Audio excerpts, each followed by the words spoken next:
Hi everyone, Stefan here. Welcome to the stream. We're gonna keep working on that guy that we started last time, the good from the good, the bad, and the ugly. Also known as he's got different names. This guy, because he's been in a trilogy from Sergio Leone called people refer to the Dollars trilogy. First film was For a Fistful of Dollars, and then there was For a Few Dollars More, and the final one was The Good, the Bad, and the Ugly. Definitely the best one of the three, even though all of them are interesting in their own way. But the third one is the most has the most epic scope and is the most impressive. It really encompasses a lot of different things. So yeah, he was never named in any of those films. It's not he's not necessarily the same character either, which is an interesting take. He's more like an archetype, but not a real character, because For a Few Dollars More had Lee Van Cleef, who's also in the Good, the Bad, and the Ugly. But in that film, they both joined forces, and Lee Van Cleef's character is actually a good guy. You know, he's avenging his daughter who was killed and raped and killed by one of the bad guys, and goes after their gangs and their bounty hunter. In that case, Clint Eastwood helps him out. But chronologically, this film is supposed to happen after The Good, the Bad, and the Ugly, in which Lee Van Cleef's character, the bad, dies. So they're definitely same looking people and same apparently looking characters, but they're different. They're not the same characters because it just doesn't work, Otherwise, Lee Van Cleef couldn't be in the Good, the Bad, and the Ugly, and certainly not as such an evil character. So yeah, he was referred at different names. But most people call him the man with no name, because he's never named. And in the Good and Bad and the Ugly, he's referred to as the Good for American audiences, but also as Blondie. By Tuco calls him Blondie. And in Italy, I think he had a different nickname, but I can't remember. The original title, the Italian title, was Il Buono, Il Brutto, Il Cattivo, I think, if I pronounced that correctly, but I'm not sure. Hopefully. And so we'll go on to making this very iconic character. If you remember, in the first For a Fistful of Dollars, I think it was in this one. He was wearing a plate, a metal plate under his clothes, so that then the bad guys would shoot him and then not understand why he wouldn't die. So Sergio Leone really liked to play with all the Western tropes and kind of turn them upside down their heads. Definitely a very different take on Western. It was not necessarily well received in the US in the beginning, but then became to really appeal to a lot of people here. And I think it's because people were just not used to that style of Western. You have to remember, this film came out in 1966. It's a very old film, but watch it now, and it hasn't aged. I mean, obviously, the technology is a little dated, and at the time, Sergio Leone didn't have a lot of very good technology, so they couldn't record the sound in sync, for instance. So they would dub the actors afterwards, and So there's really obvious sound syncing problems and different things of that nature, and the image is a little grainy unless they're restored. It looks a little old, but if you look at the themes and how it's in the dialogue and in the story and all that stuff, those films haven't really aged, as opposed to if you look at westerns back then, American westerns in the 60s. Not that some aren't very good, like you know, the one with what's the name? 310 to Yuma or things like this. But if you remember, even films like True Grit, for instance, has been remade by the Coen brothers, and at the time, what's his name?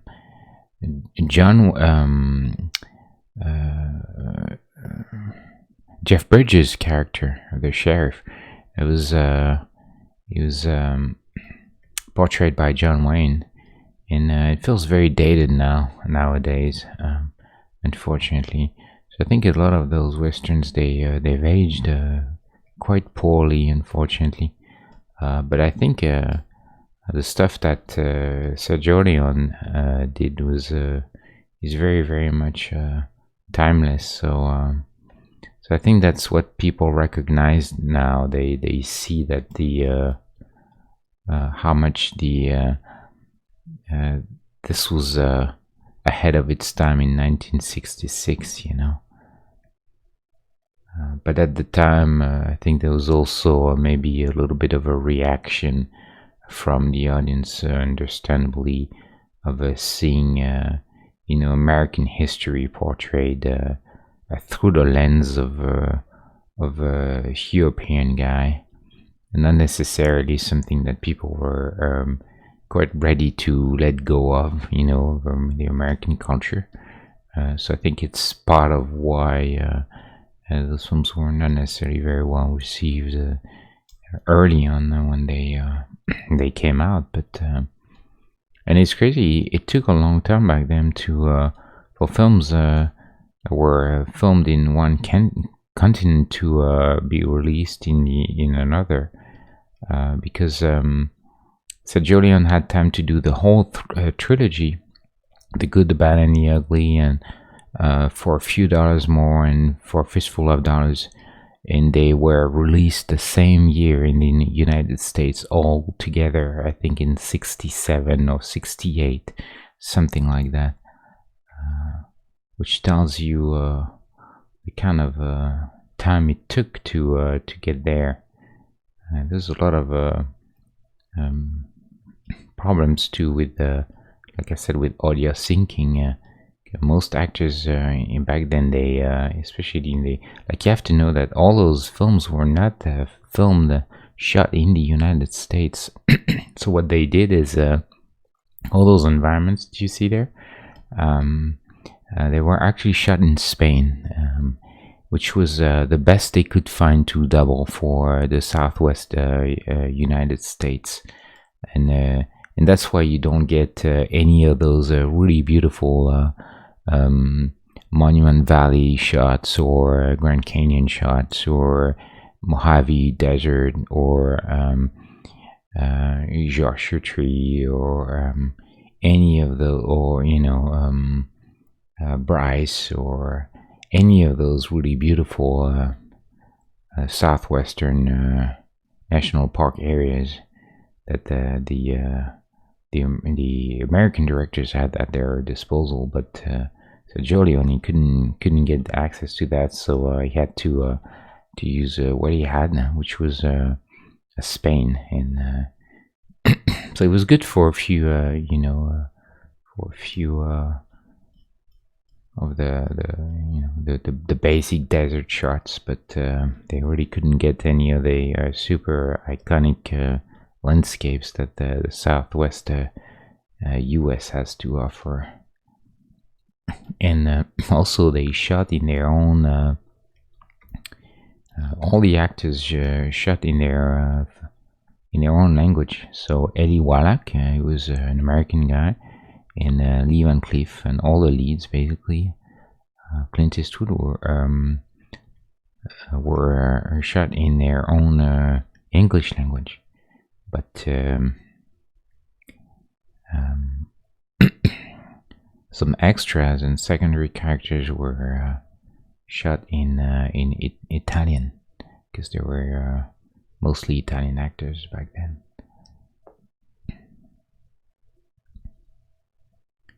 And it was really it's interesting because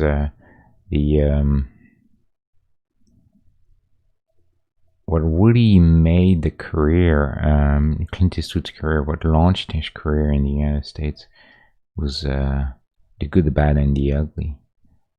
But back then, it's the relationship with Sergio Leone wasn't very good. Sergio Leone, he had to travel to the United States, to California himself, born on the plane, and carried the script directly to Clint Eastwood's door, and asked him to read it. And for their third collaboration and last one, The Good, the Bad, and the Ugly. Before that, Clint Eastwood didn't have much of a choice because his career in the U.S. was dwindling. He wasn't getting any good movies, so he accepted those roles and went to travel to Spain to shoot for a fistful of dollars and a few dollars more. But at the time, he didn't have much choice, unfortunately for him. But then his career took a little bit of a different turn, and by the time where they shot, Sergio Leone was ready to do the Good, the Bad, and the Ugly. At that point, Clint Eastwood was a bit more confident in his ability to make a career in the US, and so he asked for quite a bit of money to do the film, and also a cut on the US profits for the release in the United States. And the story goes that Sergio Leone wasn't too happy about that, but he didn't really have a lot of other good options. This was definitely the perfect character for this perfect guy. So that was a little bit of a contentious relationship there, and it was the last time they ever worked together. They didn't end in very good terms.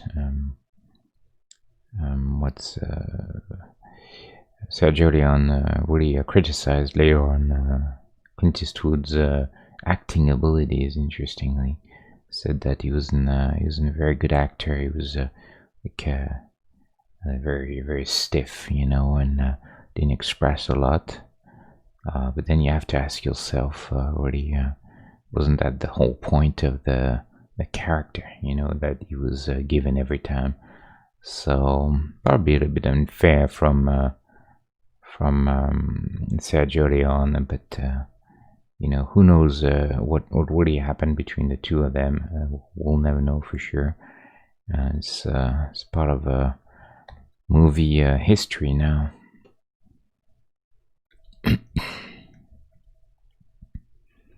So trying to get the basic stuff there.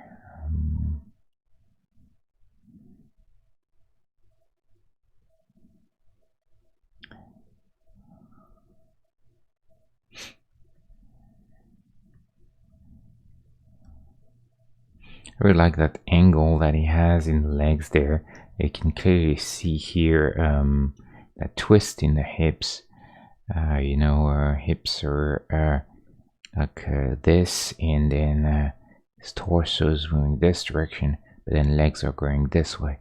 that's really what makes him look cool. You know, he's got this screen left hip, kind of like pointing this way a little bit.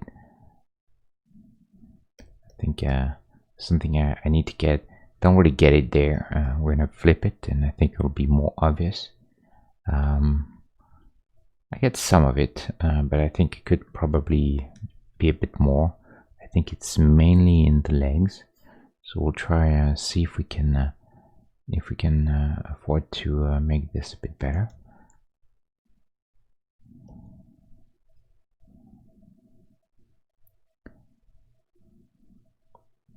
So obviously, as usual, if you guys are here on the chat or just watching, feel free to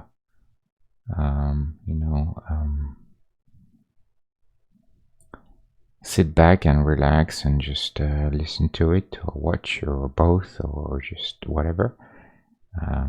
But if you also are making art, or if you're just interested in other things relating to what I do, don't hesitate to ask questions or anything.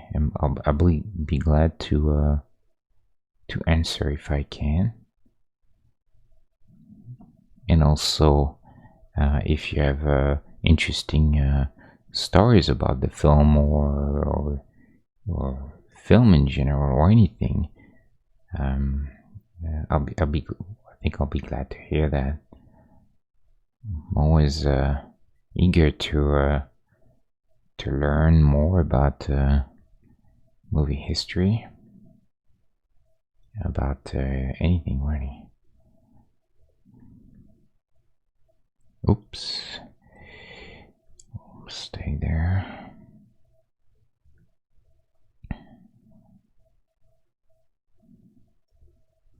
Kind of want to get that sort of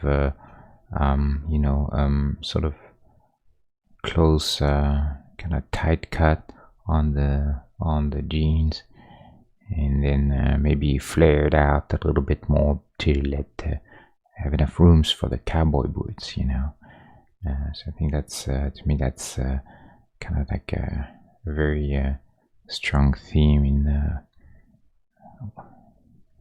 spaghetti western.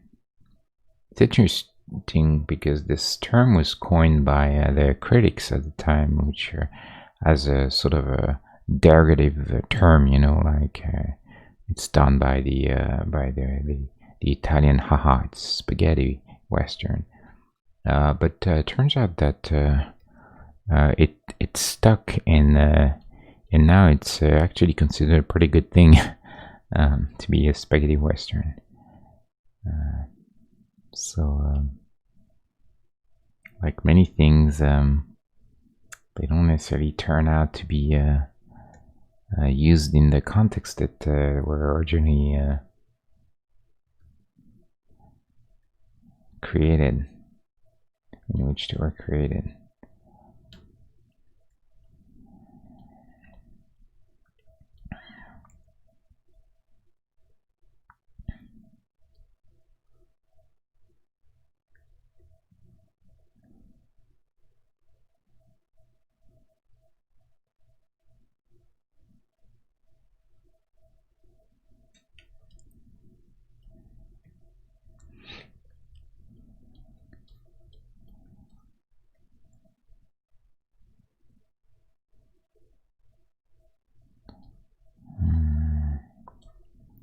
So I think this hand needs to be well, I think we can position this hand maybe a little better. We'll see.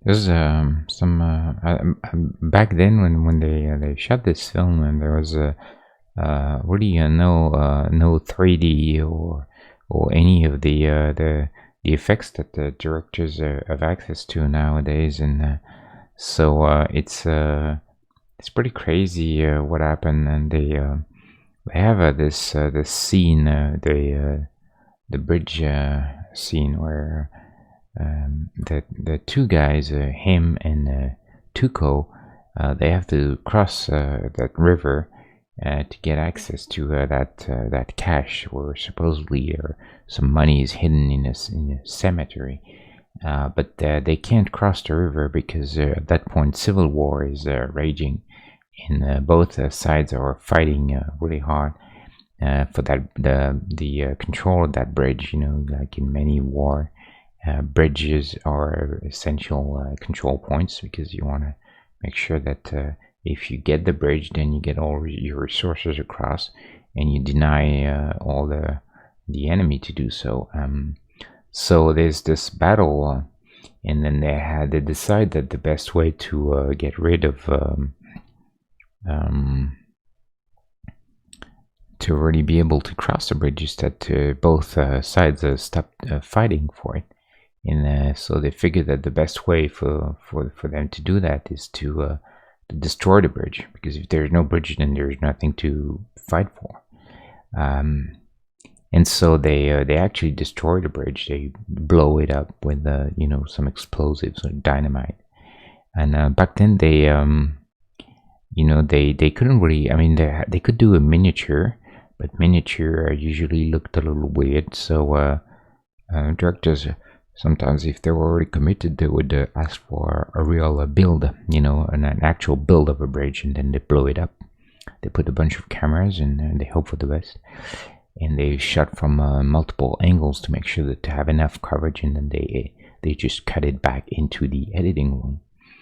But what happened there is that they had a bunch of Spanish army guys that they recruited. They paid pretty cheap to build an actual bridge. They built the bridge entirely. It was a functional bridge. And then they put all their cameras down. They had four cameras, I think. But they mistimed the fire. What happened is that the camera operator was an Italian guy, and he said something out loud that the Spanish guys at the pyrotechnics in charge of the blowing up, they mistook this for start. So they actually they triggered the explosive too early, and the cameras were not properly positioned in any way, and they were not even rolling. But it didn't matter because they got destroyed anyway in the blast. So they blasted the entire bridge plus 3 cameras, and they had nothing to shoot for. So you can imagine the absolute disaster of that operation. So what they did simply is that they built the bridge from scratch a second time, and then this time they made sure that no one would trigger off the blast too early, put their cameras properly, and this time they got what they needed in camera. So a big portion of the budget probably went into that misfire right there. Pretty crazy when you think of it. The amount of stress that can go on a director, and responsibility, because eventually when the studios see the bill, and you're $300,000 over budget on a $1.2 million budget, then you can imagine the kind of conversation you're gonna have with the studio execs. It's not gonna be a lot of fun. Yeah. So, but Sergio Leone, he was known. I mean, it was a different time, nowadays. There's a lot of unions for in insurances, and it's a much more professional world, the movie industry, and so they make sure that people are safe when they shoot, and stunt, including stunt people. But back then, it wasn't necessarily something that was very well regulated, and there's quite a bit, quite many accidents, unfortunately, and people who got injured on set. There's a scene where Eli Wallach, the guy who plays the ugly, he jumps from a train and he's attached to he's shackled to his a soldier that's who's guarding him, and then they end up on the side of the train tracks. And so what the guy does is that in order to cut the chain that restrains him to the dead soldier that died during the jump, he puts his body on the train tracks and waits for another track, and puts the chain right above one of the tracks. And so in order for the wheel of the train to cut the chain off, and so they actually filmed this for real. They put a dummy, a dummy, like a mannequin, a dummy on the tracks, and then they had Eli Wallach laying down on the ground maybe a foot away from the train tracks, and they had the train just rolling right beside his head. And it went well, but then they realized later on that every other boxcar had steps jutting out quite at least a good foot away from the tracks, meaning that if the actor had sort of stood up just even a little bit, even though he was not on the tracks, if he had stood up or lifted his head just a little bit, he would probably have been killed, decapitated by the steps, so that's the kind of stuff that they didn't really compute too much at the time, but nowadays I don't think they would do anything that dangerous. But it was a different time, like I said. Even stuntmen back then, they were absolutely crazy. They would do anything, and even actors were generally their own body doubles, and they wouldn't have specific people for that. If you look at encourage you to watch Harold Lloyd doing. So it's a guy who was doing a lot of comedy in the early century, early 20th century. And if you look at what he's doing, it's absolutely insane. The stunts he's doing are extremely dangerous, completely crazy. And it's for comedy, but stuff like stepping off the tracks over the last minute. Let's see if we can find it. Train.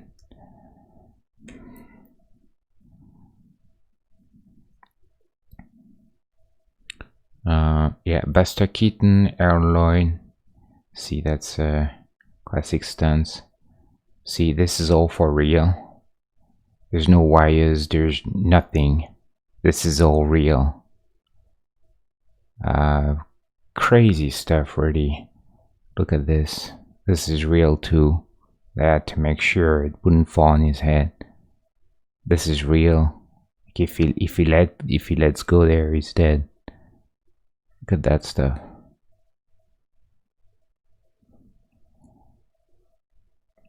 So those guys back then, they were they took like just enormous amount of risks just to make people laugh.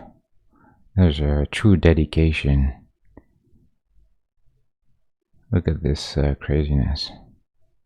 And this guy, Arloyd, he's an athlete. You know, most of them were actually very athletic guys. They had like the silly glasses, and they, you know, they walk funny like this, just to make you think that they don't know what they're doing, but they're all hardcore trained athletes. Look at this. It is really crazy. This is all done for real.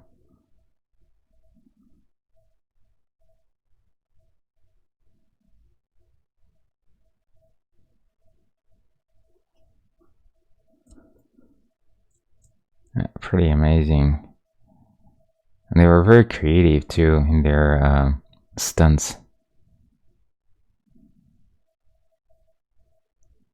Yeah, so anyway, that's see the whole horse, and also they obviously unfortunately they didn't care too much about injured animals either. So there was look at this stuff. I mean, this is just nuts. This is insane. Yeah, it's all real. So anyway, yeah, they had a lot of animal injuries to horses injuries, because they pushed them, you know, and didn't really care what would happen. They didn't have like PETA back then, you know, making sure that animals would be properly treated and taken care of. So it's a bit unfortunate, but yeah, it was like I said, it was a very different time. They didn't really care too much. Give him a little bit of a stubble, but I think in that case, just gonna something like this. Change the. I try to get just a little bit of blue in it.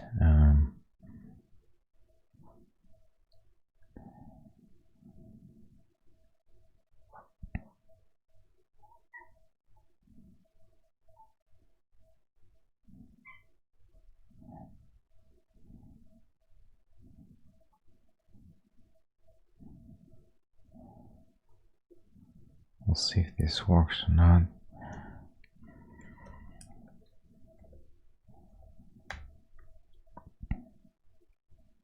Maybe like that, it's probably okay. Oops. Oh, the cat's gonna jump.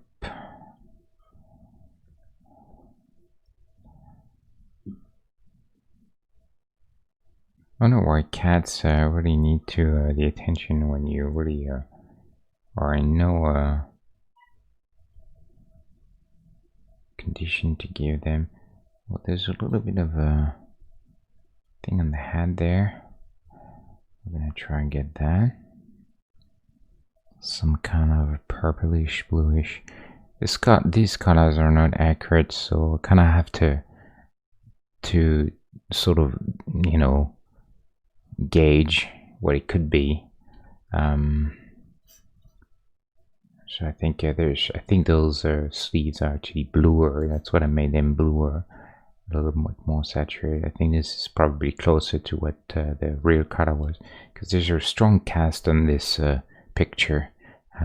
What you call a cast is this sort of thing. For instance, this is a green cast, you see, and this is a red cast, and this is a blue cast. So it's when the whole picture has been, you know, generally it's because film fades over the year, and that's why you see all photographs. They some pigments start to lose their strength and to disappear first in because of UV, and so then it creates a cast Basically, what it means is that some of the colors, let's say all the red, all the blue, leaves the picture, and you're left with all the warm tones, and so it creates a cast, a sort of like almost like a veneer, like a color on top of everything. It tints the whole picture. When you see this, now they do a lot of Instagram or filters to give a vintage look to your pictures, and that's what they do. They just put a cast on it based on the kind of chemical reaction that we used to see in old pictures. Even though, you know, it makes no sense now because there's no it's all digital, so there none of this really makes sense. But I guess it's just for look.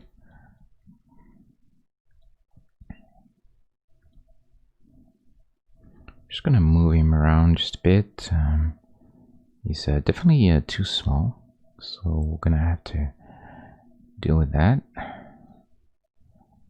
Yeah, he's a bit short. Poor Clint Eastwood. And if there's something that Clint Eastwood isn't, it's short. So we need to be a little mindful of that.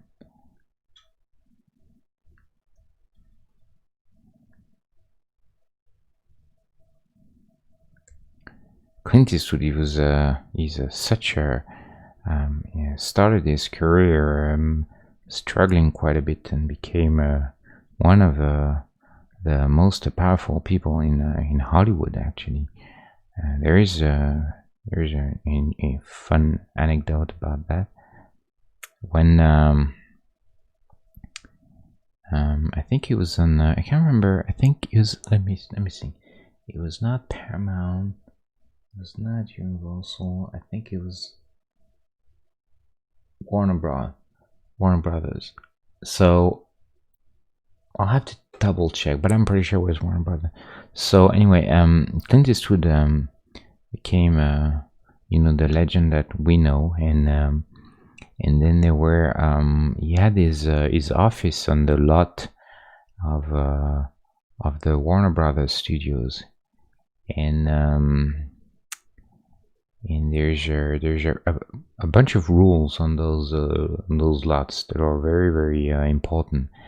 They call them you know, back lots, or and so they're basically big, you know, hangars in big warehouses in which they build sets and then start filming, and it's very critical that you're very silent on those, because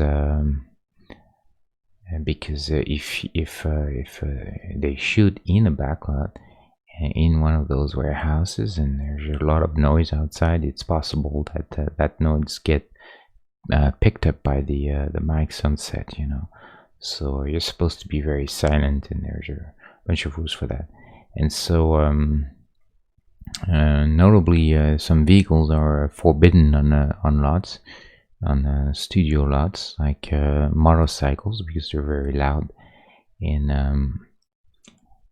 the only guy who was allowed to have a motorcycle on one of the lots was James Dean. He had acquired such a fame in his young age that they gave him a special sort of authorization to ride his bike on the lot.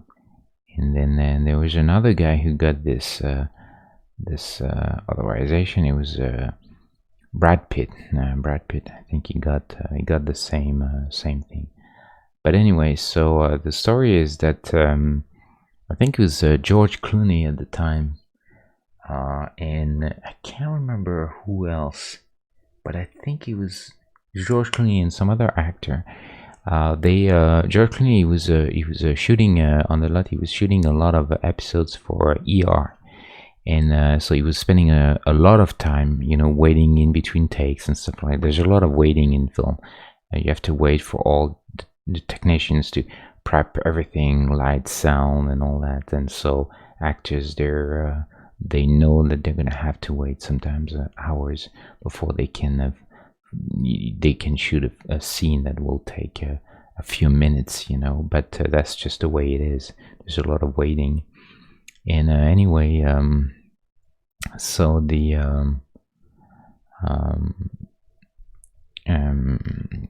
what's his name? George Clooney was very bored, you know, waiting for this, and he liked to play basketball. So he asked the studio exec at the time for them to be able to have a little court, a basketball court, so that they could play one-on-one with some other actors while they were waiting. And because of the noise and some of the nuisance and stuff, the exec at the time said, "There's no way. I'm not gonna allow this." So they wouldn't be allowed to do this. And so the story goes that someone told George Clooney, if you really want a basketball court, you should go talk to Clint Eastwood. His office is right there, and just ask him, you know. And so he went and asked Clint Eastwood if they could get a basketball court, and but the studio exec, the head of the studio, wouldn't allow it. And Clint Eastwood said, "Okay, I'll see what I can do." And then the next week, they had the builders came, and they started to build the court. So that's the kind of influence that Clint Eastwood had in the business, you know. And he was more important at the time than any executive. Kevin Smith had an interesting story about that too. I wonder if it's true, but I wouldn't be surprised. He was filming with Bruce Willis on what was this? Die Hard 4, the fourth one. I think it was the fourth one. Was it or third? No, third one. The one with Samuel Jackson, I think. And so Kevin Smith, he has a small part in it. I think he's some kind of hacker. He lives in his basement or something. And the true reason why they brought him, in fact, was because Bruce Willis liked Kevin Smith as a writer, and so he told him, if you can have a little small part in it, but I'd like you to look at the script and see what you can do for this and this scene, because he didn't like some of the writing. So Kevin Smith rewrote parts of Die Hard 3, and Bruce Willis liked this quite a bit. He liked what he had done, and so they started to film the changes. But apparently one of the studio execs learned about that, and he wasn't too happy, because he didn't understand why they would change the script without even telling anyone. And just Bruce Willis, who was a producer at the time on the film, he just took on himself to change the script, you know, and that didn't fly with any studio exec boss. So he called and asked what was going on and why would they change the thing, and they wanted to revert to the old script. And then and so Kevin Smith is telling the story that Bruce Willis called. He said to call the studio boss and to put it on the phone, and then Bruce Willis picked up the phone and started the conversation, saying, "Well, first of all, before we talk about the script or anything, let me ask you one question. How many John McClane do you know?" Which was an interesting threat, but apparently that was the end of it. A few days later, they were back to the version that Kevin Smith had written, and they went on with this, and the studio agreed, you know. So at some point, the actors they can get a lot of power.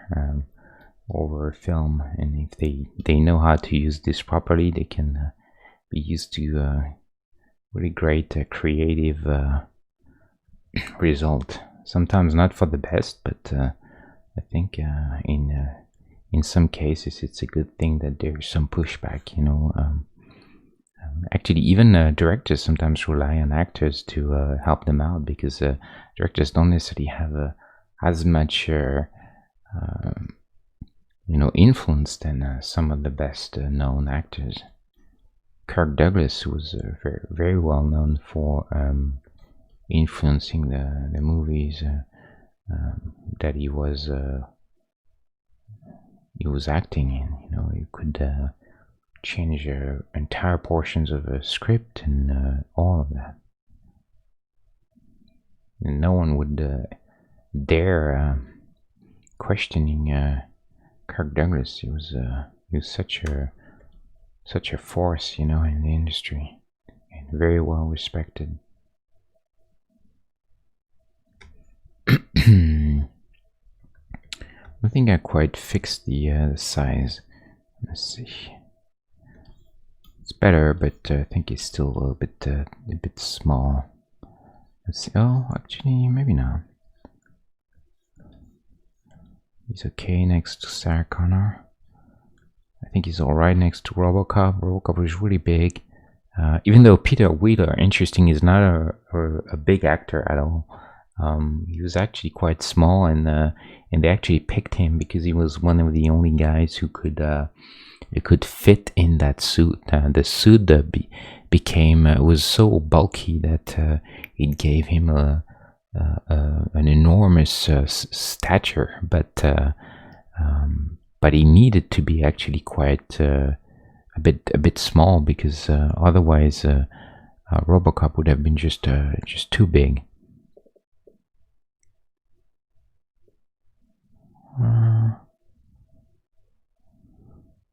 So again, I look at more or less waistline.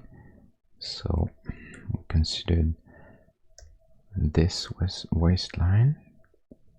That's probably right. Shoulders, more or less. I think it's about right. The head feels a bit small, but it's.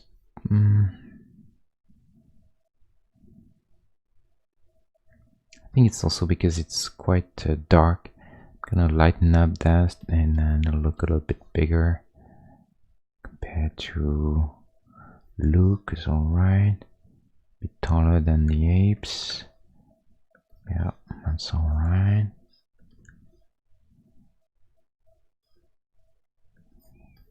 I wonder if he should be a little wider shoulder, but at the same time, I don't want him to be too wide, because I feel like Clint Eastwood had this very long, you know, fairly thin body type. Doesn't look like a big guy. He's more tall than he's buff. So I think in that case, I don't mind him not being too wide. And plus, I think he's a little bit sideways there, in my opinion. So then that makes probably sense. So I think we're gonna keep this. It seems alright. There was a funny story about Peter Wheeler on RoboCop. I don't know if you guys have seen RoboCop, the original one, the 1989 one. I really like this movie a lot, actually. How is he compared to Jessica? Yeah, Jessica's tall, but that's fine. Anyway, so Peter Wheeler was you know, cast as Murphy, the cop who gets killed, and then parts of most of his body replaced with the, you know, robotic parts, and it becomes on RoboCop. It was Paul Verhoeven movie, 1989, and then the story is that Peter Wheeler, when he knew that he was gonna make a robot, you know, he was gonna play a robot, he started studying quite a bit. I push the saturation on this, get a little bit more interesting. It was too dark, you know, so I want to put lighter there on the sleeves. So yeah, he was studying hard. You know, he was almost a method actor. This guy was very dedicated to his craft, and so he went into studying how machines could move and all that stuff, and spent an enormous amount of time prior to shooting to in order to make sure that the first day would come on the set, he would become prepared and he would have already a sense of how he was going to move as RoboCop. But the thing that he didn't quite predicted there was that he had never done any a costume tryout, and when they put him in the suit, he realized that he couldn't move at all. Almost, he was completely stuck in there, could barely turn his head, and all sorts of very various things that pretty much made all his work completely useless. All the preparation that he had done, and he was furious because Paul Verhoeven had told him, "Don't worry about the costume. It's going to be very light. It's going to be very simple to wear," and of course it wasn't true at all. But Paul Verhoeven didn't really know actually either, because when they build the costume, they kind of went on a riff. You know, they didn't quite know what they were doing, and they just tried some things one after another until they settled for something. But they had no method. They had no real preparation for it, and it ended up looking quite big, and it was very cumbersome and heavy and all that stuff. And so and it was extremely hot and very, very difficult for any actor to do anything in there. So Peter Wheeler was mad about that. He was very upset, you know. But then that's the way it was. You know, he had signed on to do the film, and so then he went on to trying things completely differently, and because he was a good actor and he was dedicated, he found a way to make this work. You know, he actually used the limitations of the suit and sort of embraced this to make it look like it was a machine. So that's how it came. He came up with the whole idea. If you look at the film, the way he turns, every time he's going to change direction, his head turns first, and then the body follows. He had to train a lot to do this. Your natural instinct is that you turn your body, you twist your body and your head at the same time. But he sort of decided, because it was so hard to move in this thing naturally, he decided that he would actually use this as a way to portray a machine very stiff. And so he broke down all his motions into segments, and that you can clearly see. So twist of the head, twist of the body, and motion of the like little jitter on every motion of the arm. Nothing moves quite at the same time. Everything kind of segmented, and that came because of the limitation of the suit actually.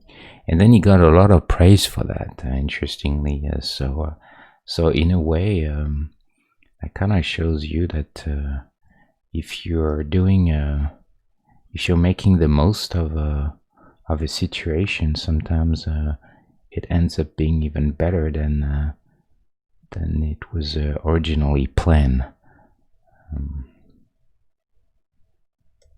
It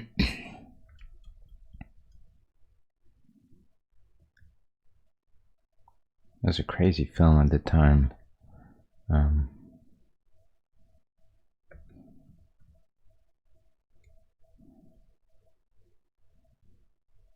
Pretty crazy. I really liked it. And it's funny because I remember clearly thinking, the first time I saw the first stills from, I was back in France at the time, and I remember seeing stills in a magazine of RoboCop, the character, and I thought, God, this is awful. What is this thing? You know, I hated the design. I thought it looked really silly. But then I went to see the movie, and I absolutely fell in love with that character and everything about it. So I think, yeah, to me that I really remember this as some sort of almost like a lesson. You know, I remember thinking, well, you can't really, you know, you have to look at a movie for everything in context. You know, you can't just judge it on a still or you know, a little sequence or whatnot, because it's if it's something is well done, then I think it's surprising how it can pull you in, you know. Actually, one of my friends, he was telling me the story. He's working in special effects, and he was working on Baz Luhrmann's Moulin Rouge. And you know, when you work in a film, you never know. You never, and it's by design. You never have a clear picture of. No one has a clear picture except maybe the director, and not always, of the end result, because there are so many moving pieces and things that it's difficult to get a sense of, especially if you work in effects. It's very difficult to get a sense of you know, what's going to be the film, you know, especially when you see rushes without any music, or plates without any music, and sometimes no sound. You have sometimes there's not even like I mean, it's really raw, you know. And then and even that for a director, when he sees something and there's no you know, there's no music and it's not been edited properly or anything, very difficult to get a sense of the end result. And so my friend, he worked on Moulin Rouge, Baz Luhrmann, and he was telling me that during the whole thing, the whole production, he was working on this, and he was thinking, this is the worst film ever. This is gonna be such a disaster. There's absolutely no way. I mean, they couldn't even understand what it was, you know. It was like looking really weird and very with all the, you know, the crazy sort of burlesque look and all the crazy camera and DP from Baz Luhrmann. So lots of people who worked on this film thought this is gonna be terrible. And my friend, he was like, watch when this comes out. This is gonna be, you're gonna laugh. And then but when the film came out, they went to a projection, a premiere, just for, you know, the crew of people who worked in it, and he was blown away. Not only did he like the film, but he couldn't even recognize how it had turned out. He couldn't even process how much of a change it was compared to the idea that he had in his mind based on what he thought the film would be. So I think that's a very it's a very telling story about the power of a film and how things sometimes come together at the very end, you know, and you don't really, no one really understands where the magic really happens. Even sometimes the director, you know. There's famous stories about Star Wars, for instance. Star Wars, people said that it's a film that was saved in editing, notably by George Lucas' wife, because the first edit of the film was disastrous. They showed it. George Lucas, he showed it to his friends. There was like a bunch of people that went to the same film school. There was Brian De Palma was there, and and Francis Ford Coppola, and when they showed George Lucas showed the first cut of his Star Wars, his epic science fiction project. Brian De Palma's reaction was to ask him if he was out of his mind, literally. That's how he hated the what he had seen, and so they. But mainly the main issue with the film was that it was very poorly edited, and so George Lucas's wife started to rework a completely new edit, and you can really change a whole story. You can change a whole film in edit. You have the same footage and you edit it in a different way. You cut it in a different way, and you end up with something completely different.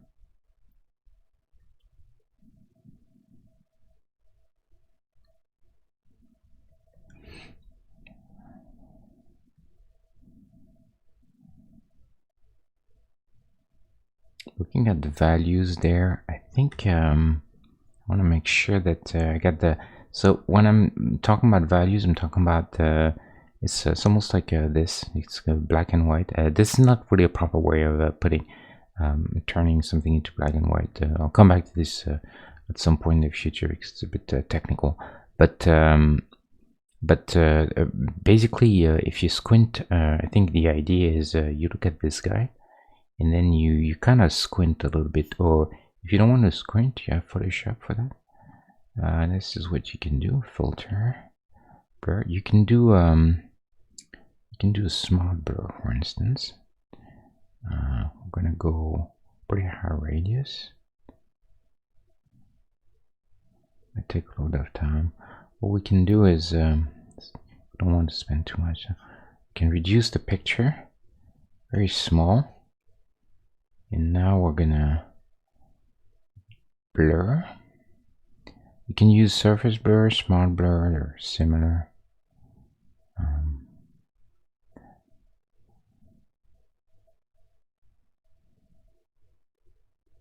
I'm surprised why I don't get anything. This is strange. Hold on. Why am I not? Say surface? Okay. Try surface blur. Okay, so what you can do is this. Try to blur as much as you can. Try to get rid of all the little texture and detail. You can take something, select this spot, for instance, because this is going to be a little hard to blur. Take this, blur, Gaussian blur, so we get rid of the detail. Alright, so now what you do is you look at this, and you're trying to determine how bright, for instance, the sleeve is compared to the poncho, how light it is compared to this, how light it is this spot compared to this, and so on and so forth. How the skin, how dark are the pants. So those are your values. And so the closer you are, the easier it's gonna be then to get something convincing, because values are really how your eye registers lighting and shape, form. And so more than color, this is why you can watch a black and white movie and still understand what's going on. Otherwise, if it was color, you wouldn't be able to even understand what you're looking at. But the main way we process an image is through bright and light and dark, and so values, not color. And that's why it's important to make sure that your values, and that means how bright things are compared to each other, how they sit properly. And then after that you have another layer, which is, and it's good to sort of try to break them down a bit in two phases, because sometimes it's hard, especially if you're not used to looking at reference and lighting and color and all that stuff. Sometimes it can be a little bit overwhelming to process all the information at the same time. So what you can do is just look at try to force yourself to look at just how bright things are, what are the values first. So we see very dark pans, this is the lightest part probably with this. And so that's how you and then after that, once you're there, you can start looking at color and saturation, and that's kind of like your second step of separating things. So that's why I'm looking, looking at this, and I'm thinking this on an average, I mean, there's a lot of texture to it, but it seems darker than the sleeve. It's kind of hard to tell because the lighting is a little weird here. I think they bounced a card really hard on him, because if you look at the sunlight is definitely coming from behind him, hits this spot, right? This is sunlight, but now you look at this seems like a shadow from that, right? There's clearly here a shadow from this sleeve, but how is that possible since the sun is behind him? And that's because here somewhere there's a guy holding a big reflector, reflecting the sun onto him to fill in the shadows. Otherwise, what would happen is that because of the exposure of the camera, this guy would end up looking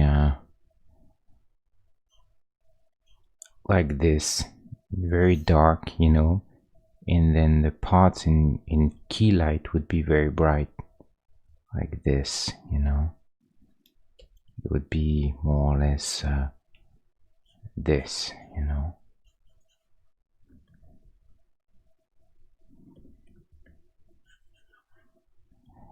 But so that's the problem. So what they do in a case like this to make it interesting is that they bounce back a lot of light onto the guy from the front.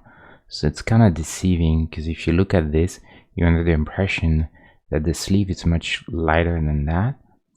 But I think it's because it's hitting, it's bouncing a lot of light back at the camera. As a matter of fact, if you look at this value, you see the part of the sleeve here is much darker than here, and it shouldn't be if it was natural light. And for sure in desert, like they're in the desert, some light would bounce from the ground up to him, but not that much, not to create a hard shadow like this. I think this is just a bounce card, they call it bounce card. So we have to be careful with that when we light him, because we could mess up we could assume that this needs to be really dark, the sort of the vest there, something like this, but I don't think that's the case. I think it's somewhere in between, maybe somewhere around there. So it's kind of a bit of a tricky thing here to determine. And so what I can do is also take a bit of a license and choose something that works for me. because here's one thing that to look at. If this value is this, it's too close in value, so in brightness, from the arm, and so it's very hard to read his body against arm. And I think that's always something you try to do, is make sure that you can read things against each other. So in going a little darker in that case helps to read against, especially if I keep this in light. See, now I can read his body a lot more against the sleeve, so that's kind of a win for me. So so that's what you're trying to do. You know, you're trying to determine what's the best case for me. Here I can I could go light, but I can suggest the fact that there's a little bit of shadow in there coming from this, and so this helps me also separate this value against this value. So now I get a much clearer read, if you will, on all the different parts of the outfit.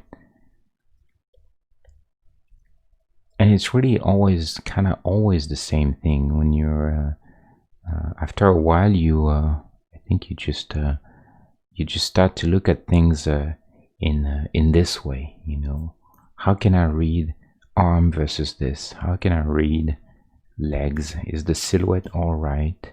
Okay, can I clearly see that this spot is, you know, against that or that? Do I read the hands? All of that, and then it helps you to make all those calls that you have to do all the time, all those decisions. You make them because you're already informed into what you're trying to achieve. You know, it's not just you're not just trying stuff. You kind of know what it is that you're looking for. If that makes sense.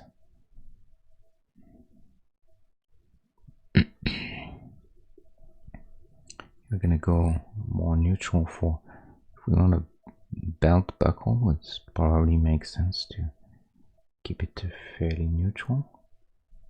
We'll just suggest one. There's two, he has two belts there, but kind of difficult to show this, so we're just gonna probably go with one maybe. Doesn't have to be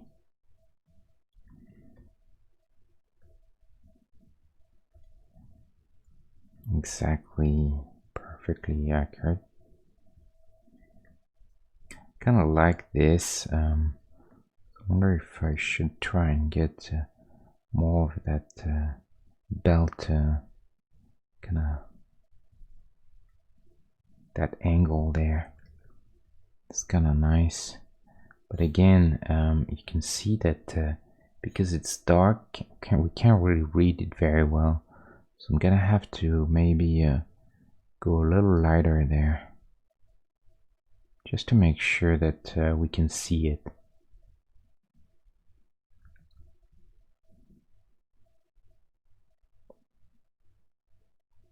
So that's it's not too bad, maybe.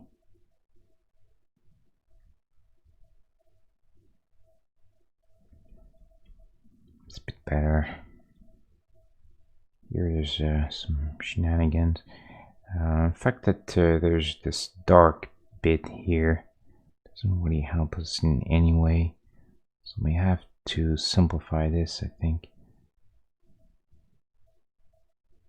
Not sure yet, we'll see. So the holster, same thing. I can't really read it. That color, so I'm gonna try and do this. Maybe have it can't have it too big either.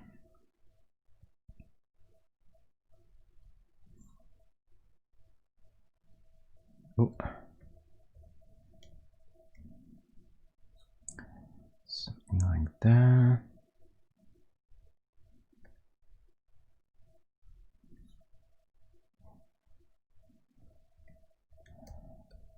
think I'm gonna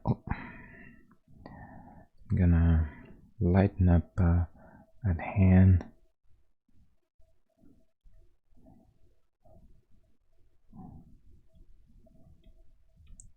And so his face, I mean, this guy, he's got a pretty good tan, so I can't really go too bright.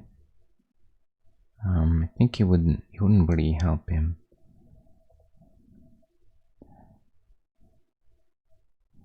So tan, usually you don't go just darker, because then it looks a bit dead.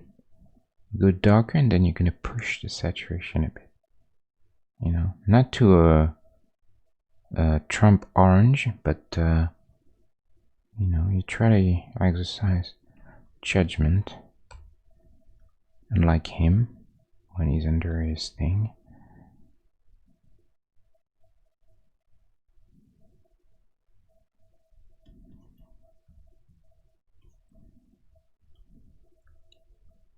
Too dark, because again, you know, I look at the values, and it's not that far off, I think, but we're gonna try just a bit brighter, like this. See if this helps. I think we can do that.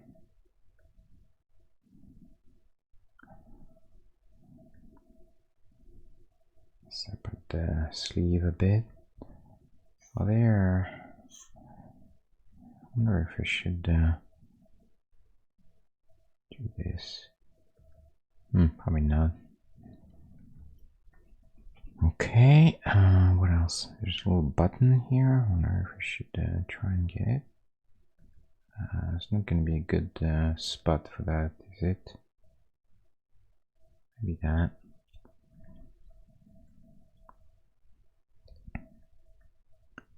Go more saturated there. Make sure we read the jacket there.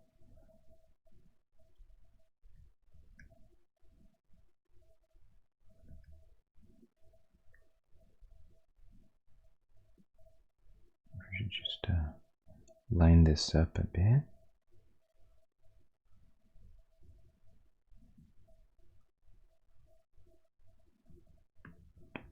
Here, there's also a bit of something.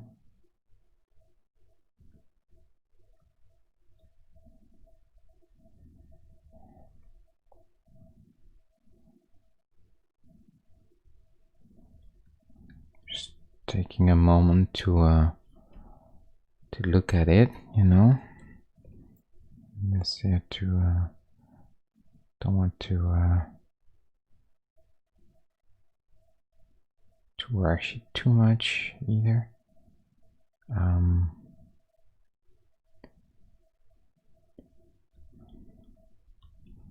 I would love to suggest a cigar, but honestly, I think this is gonna be extremely complicated. Oh, well, maybe that. Maybe just one pixel like this could do it. We'll decide if that's good or not.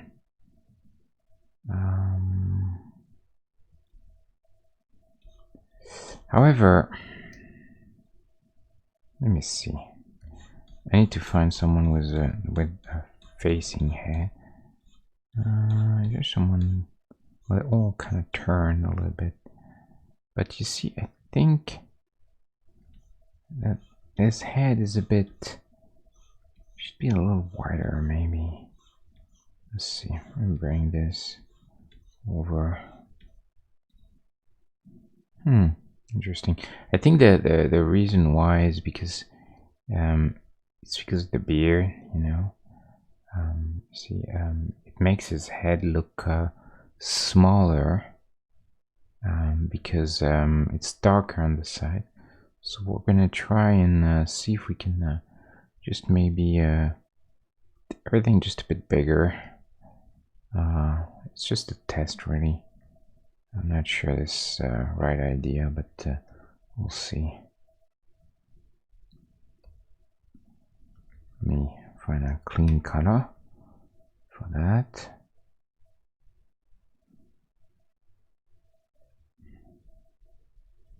A little disappointed with the fact that it looks too wide now.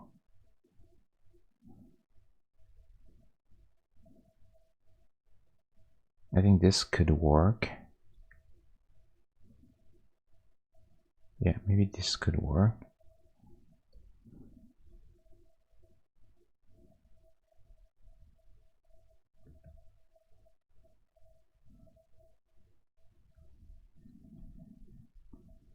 I think that might be a good compromise there.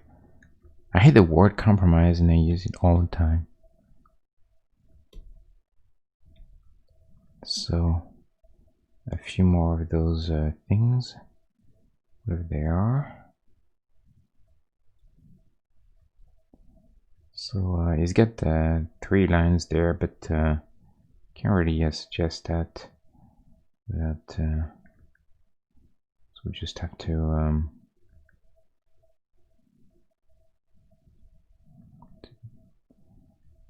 do some interpretation there a bit. So get those things. What else?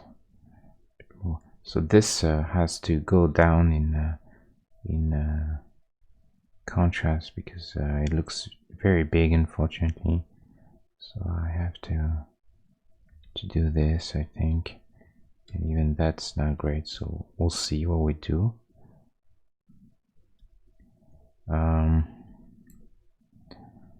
I'm gonna try and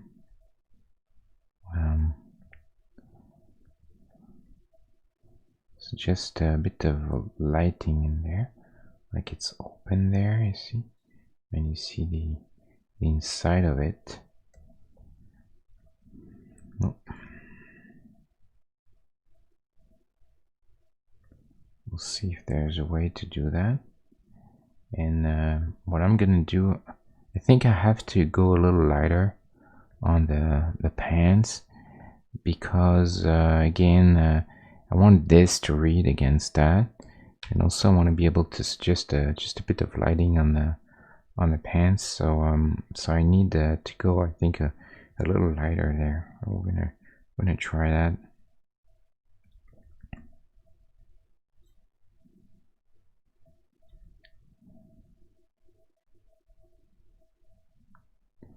I think it's fine to do that.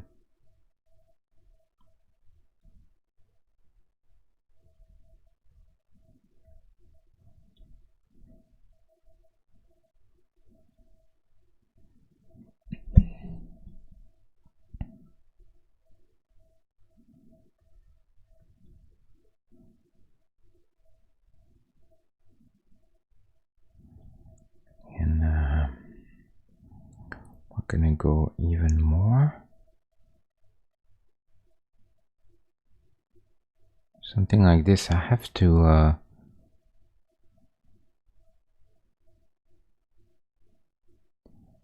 really have to make a bit of push the saturation quite a bit.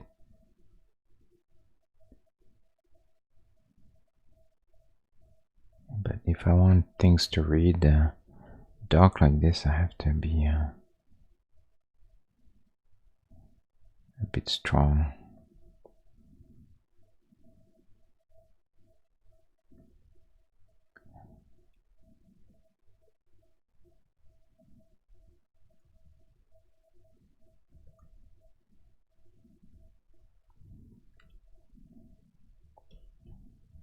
The only problem with this is that looks his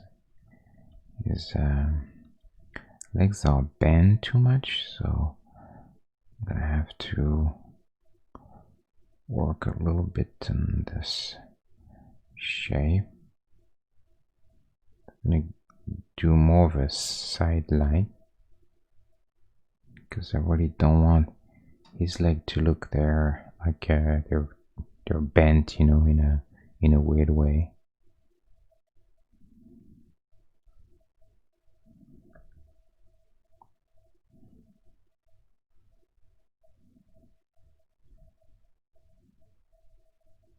So just a bit of trying different things here.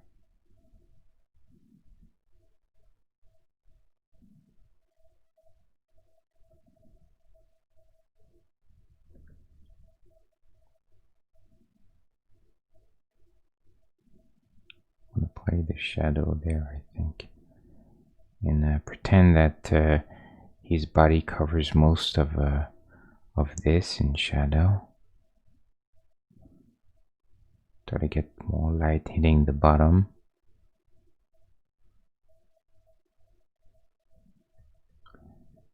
And same thing here, maybe.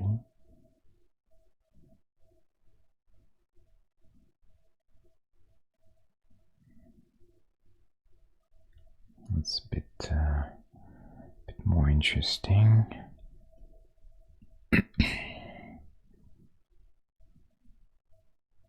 And really, I mean, here, you know, the point really is not to make a lighting that is very accurate and logical from every angle.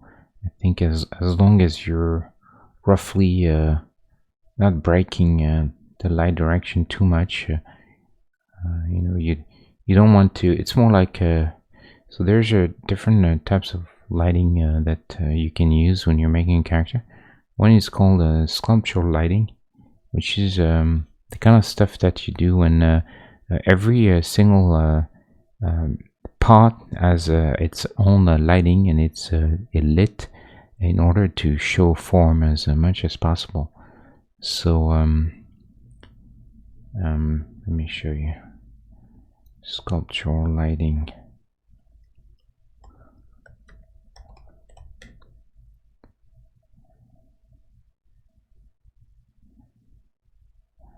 Oh, not what I was expecting.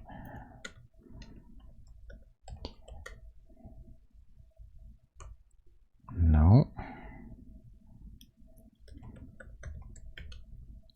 There's a famous it was very so okay can't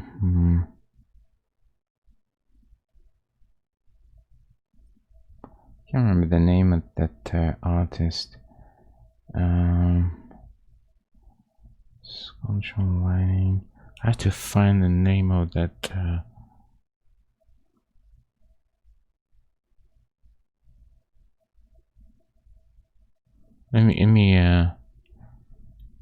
let me think about it for a little while. I know there's a book. I can't remember. I have it.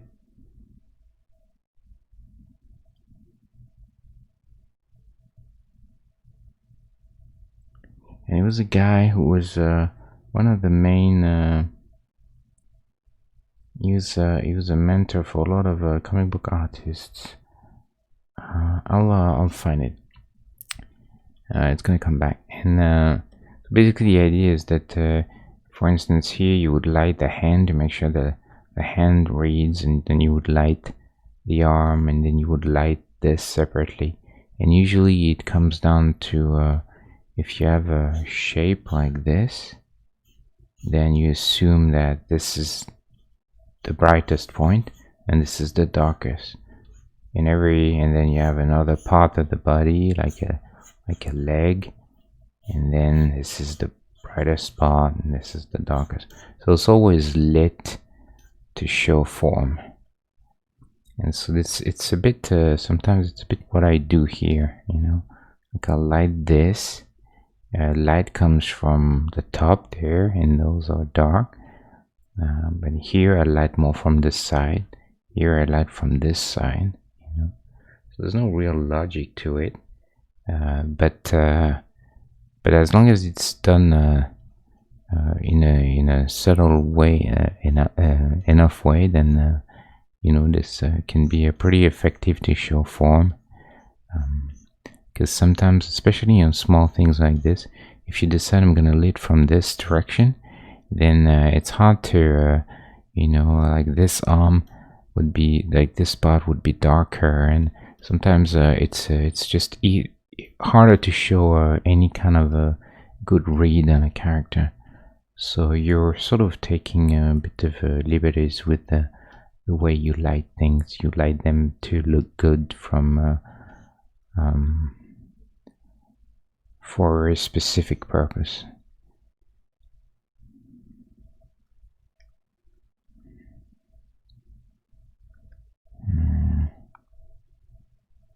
So we're getting, I think we're getting closer now. Trying to think if I forget something else. I feel like here could be a better shape. Maybe another little point or something in the cloth. Could do that.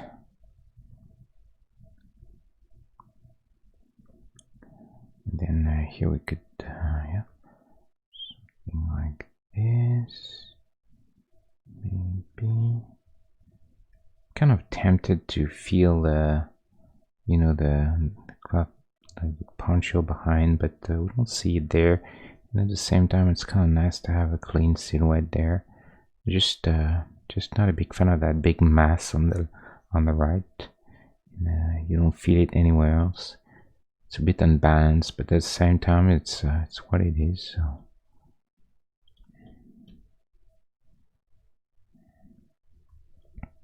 So generally, I think I'm gonna push saturation a little bit in this. Feels a little dead, especially because I cranked the saturation in the blue, so that feels a little sad. So we'll see. So saturation, adjustment, hue saturation, very easy. And then you can just push this. I think the hue's not quite right. I want to go a bit more red. Yes, yeah, I think this feels a bit better. Actually, I'm not sure. I take that back. The saturation is good, but red wasn't the best idea. I think it's too red in skin tones. So I'm gonna try and, like I said, usually I try to get skin tones to work with whatever colors I have in the character, not necessarily by themselves. So that's why all characters, they have a slightly different skin tones. She's very warm. He's quite gray in his skin. She's a bit more yellow. She's more yellow. She's a bit more pink. Jessica is very pink, very light, in very bright skin. So it already depends on the character. Here, I think I want to go a little more yellow for him. I think that works better for him. And I think we're gonna try and push too saturated now.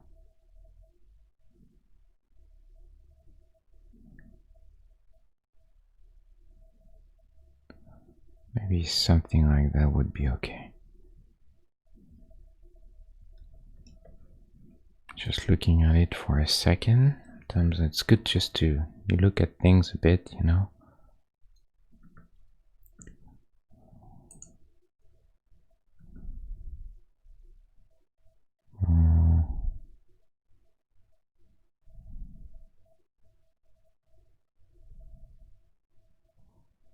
Okay,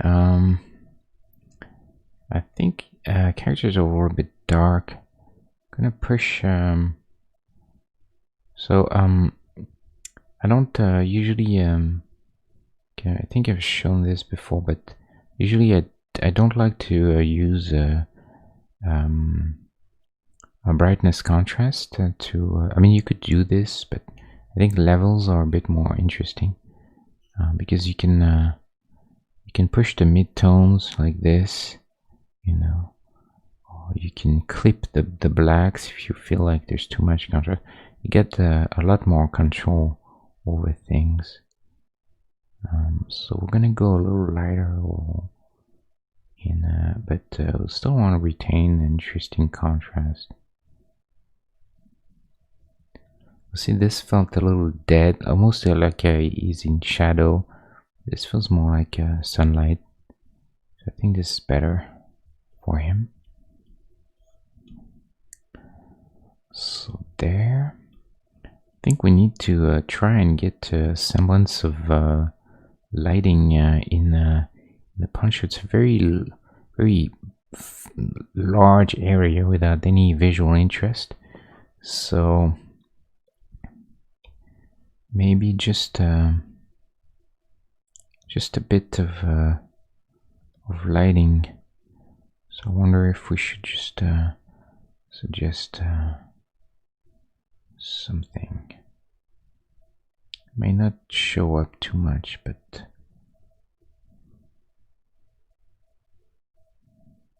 we'll see.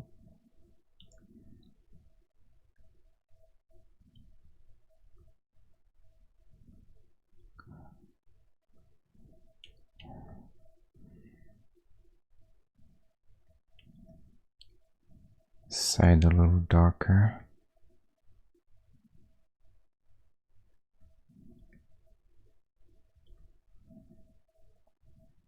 Just gonna try and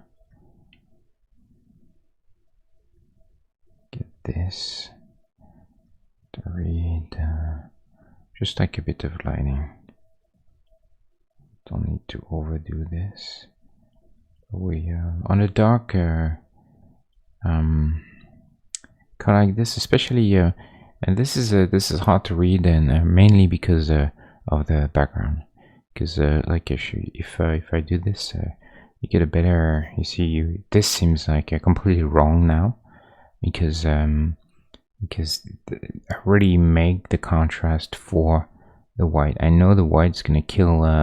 It's gonna really flatten out everything around. So that's why you sort of have to work for general background. Usually, I mean, if you're making a game or anything, and you know the characters is going to be on various backgrounds, you may have to find an average, you know, something that sort of works not too bad on the dark background, and works okay on the light background. But in that case, I know I'm going to use them on white background, those specific characters. So I'm not worried about that. I'm just making it to work on white.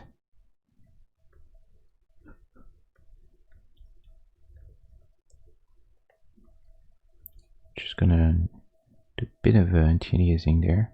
It's a bit hard.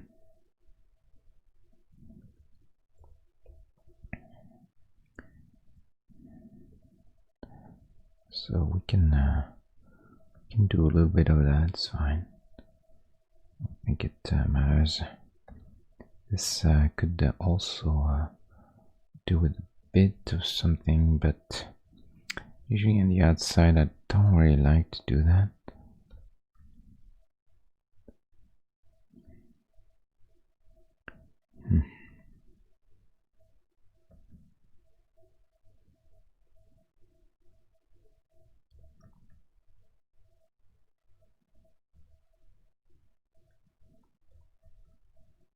Not too much choice there. You kind of have to live with those angles that are not very nice. It's just the way it is, unfortunately. Yeah, we can separate this bit, maybe.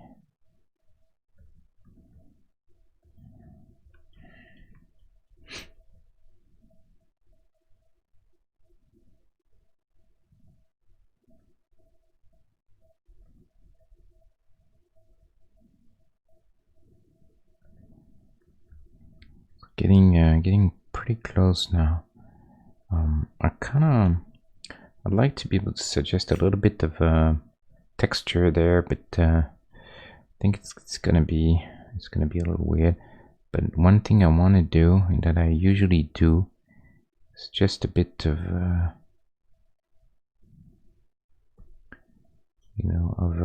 like a fold there, because usually the chest is a little bit wider and tends to bend around this area, create a little bit of shadow. So this is thing that adds a little bit of dimension.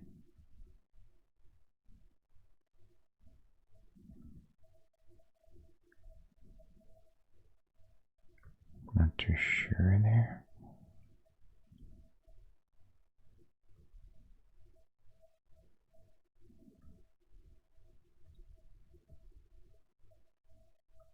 Something like that. And then we could try and just a bit of texturing. See if this would work or not.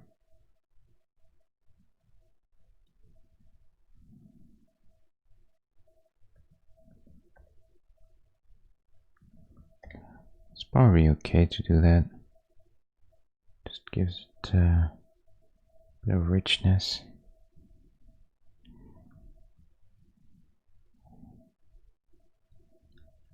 Okay. So Blondie getting there.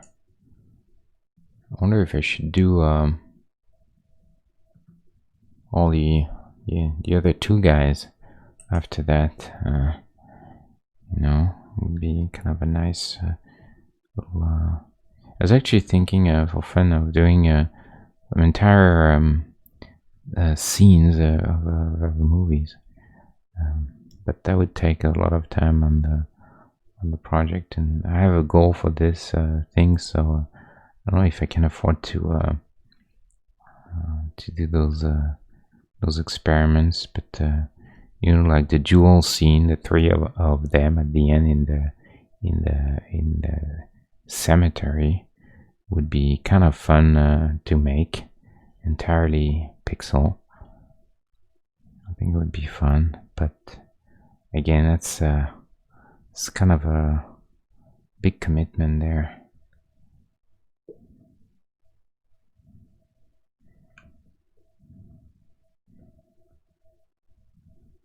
That was better.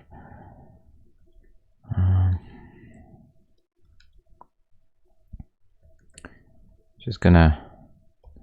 It's just also a bit of lighting there, maybe just some folds,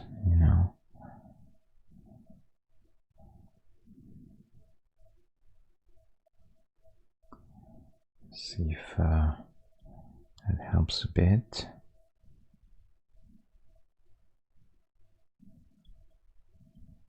Just to avoid, having things that look a little too plain.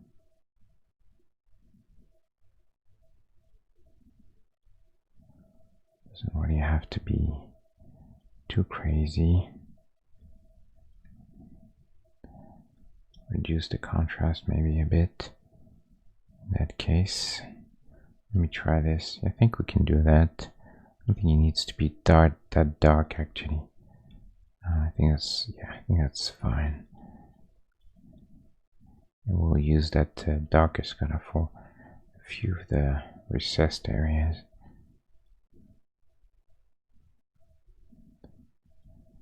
It feels a little better, I think.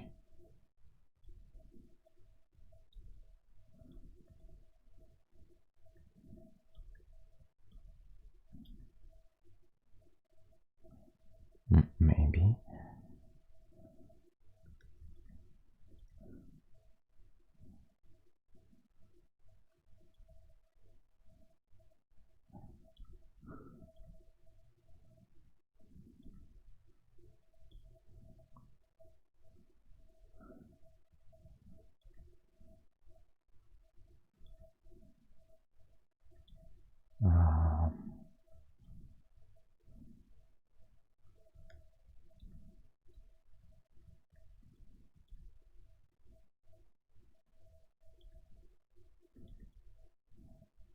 something like that.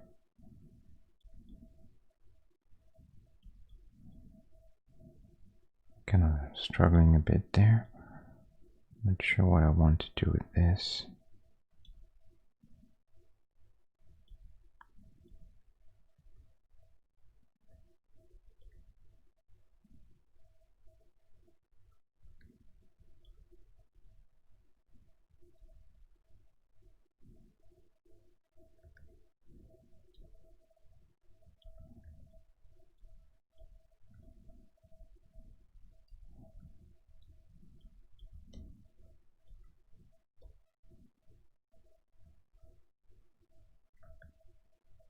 Let's try and get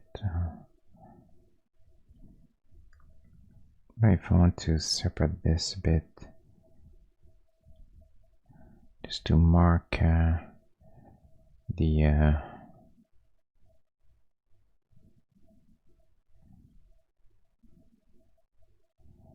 mark that belt a bit more.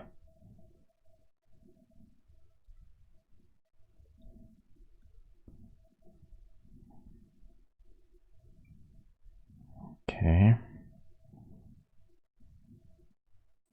There's one thing that I kind of want to try real quick. I think I like his legs to be a little longer, because he really needs to have this lean look. I think his legs are a bit short. I think he'll look big. Yeah, I think that's better for him. Definitely. Yeah, I think I like this better. So the boots, can't really see them anywhere. Didn't find. I mean, I didn't really look for a reference very well. But I'm just going to assume that they're brown. I mean, that seems like the normal thing for cowboy boots. You know, just dark leather.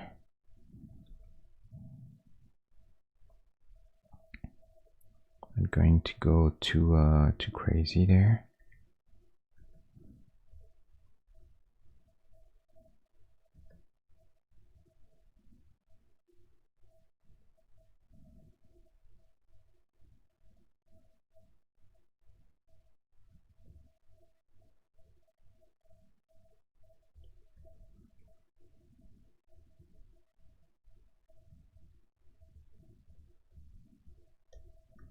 If I need one more, maybe not. No, I think this is gonna be fine. However, I kind of want to have more difference, but 1 pixel is probably as much as I can go there.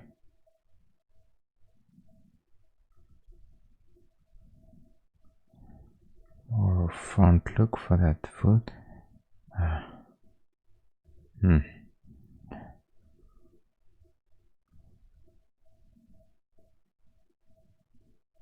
If I should go like this too, then maybe we'll see if we can. No.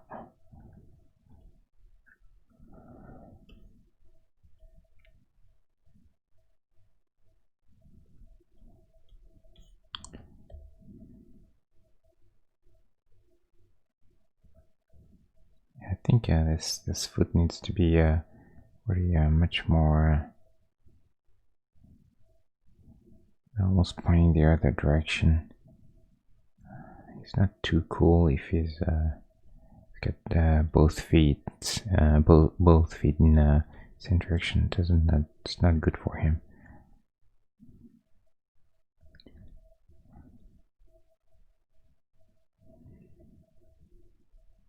Okay, let's move him over and get Jessica back. See how yeah, it seems like he's got a good size now. He's fairly tall actually, but was too much. It's a bit tall. I think I can find a pixel in the head somewhere. Yeah, I think I can do that. I wonder if we could, let's see, maybe find a pixel somewhere in there.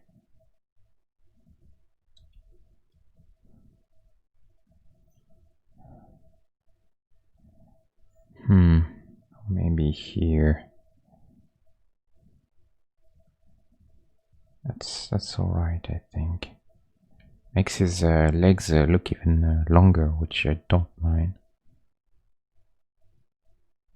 One more pixel. It's all right.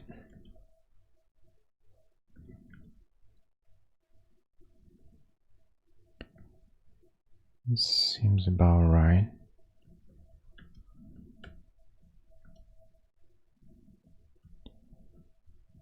Yeah, I think that's fine. Rambo.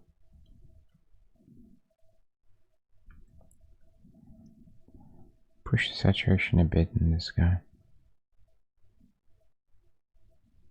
Like this. Yeah, he was a bit dead.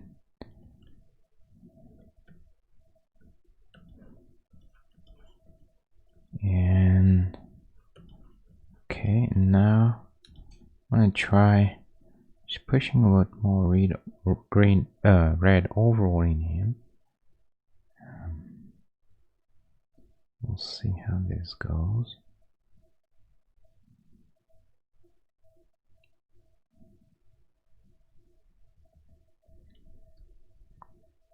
I don't mind that either.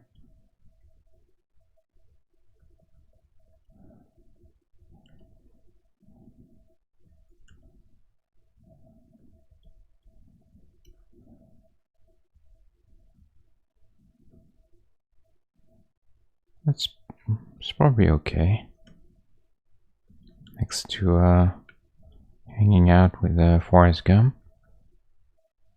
He wants to try the chocolates.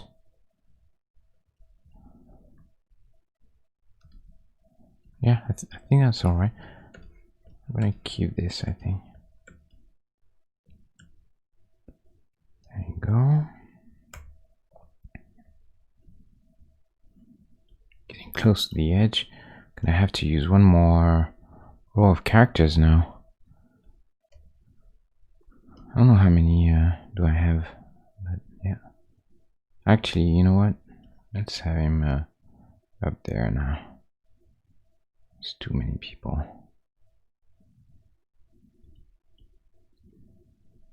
And I think I have a somewhere ground plane. I'm gonna add the ground plane for the next row of characters. Oh, how come?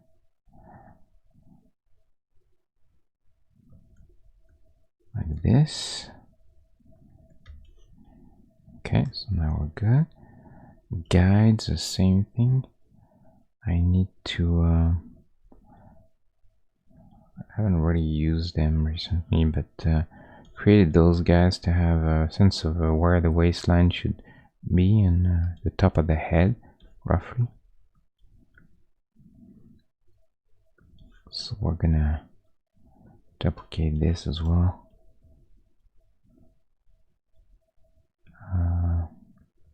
Well, the only tricky part, well, actually, hold on, I need to do this in order to know.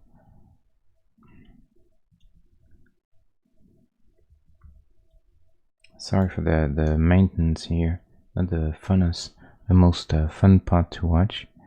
Lines and copying stuff, but it's I like to be a bit organized.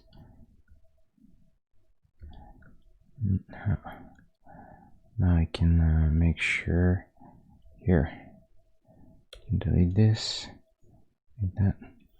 And now see, I know where, for the next row of characters I'm in a good position there. Okay, that's it. And let's have a look at him one more time. Just a bit of a glint, maybe of light on the buckle there.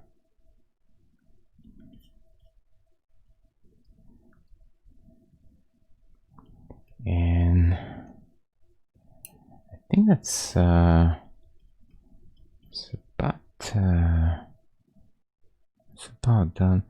It bothers me just a bit that the hat is so straight, but I know that it's going to be a case where it's going to be too rounded, see, or too straight. And if anything, I think this looks more like what we expect, definitely more than that. So maybe I could go in between. I'm gonna cut to shave, but I don't know.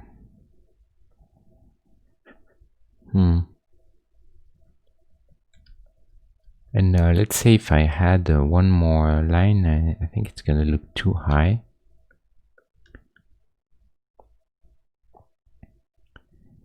You know, so kind of see, same issue there.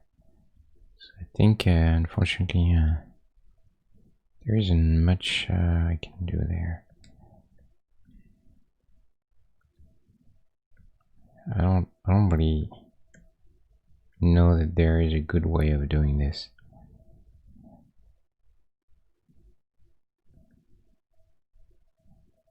Unfortunately, it's pretty much what it is. We could light this a bit though.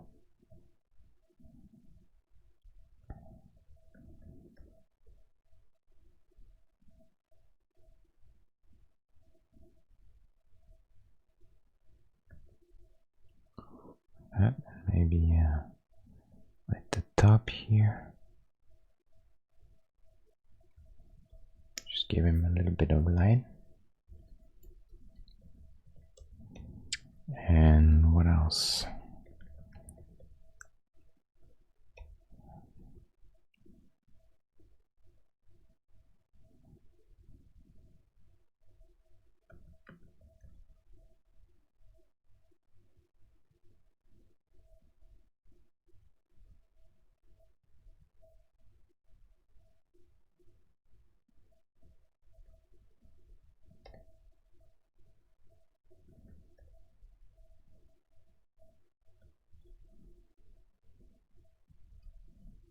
Oh, this is a bit weird. What's going on here?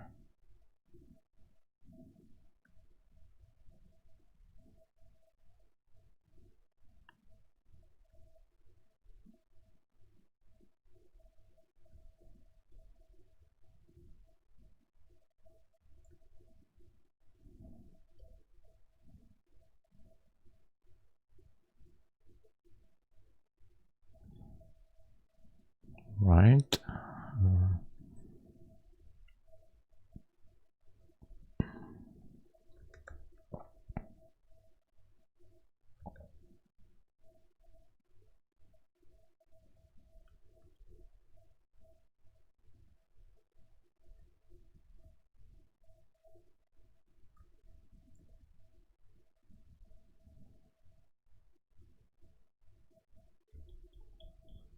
This is a bit it's a bit annoying. I feel like it's too much of a massive statement there. So I think what we could do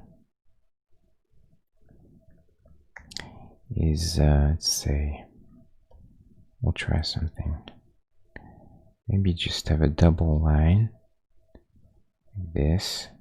I think this will look better. We'll do that. Something like this, and then we'll put some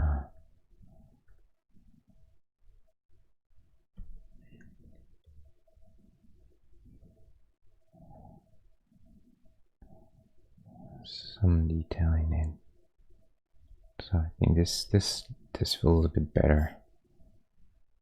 Like we get it that it's something a bit more like that, but without all the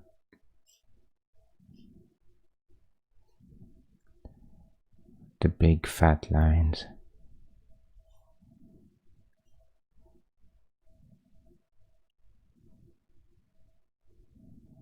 Trying to look for other things,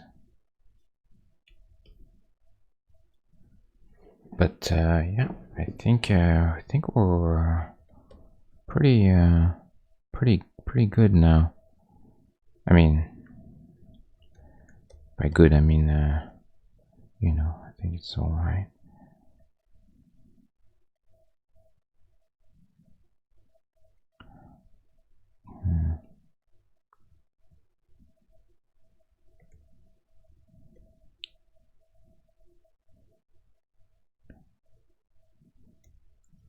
I'd like to suggest you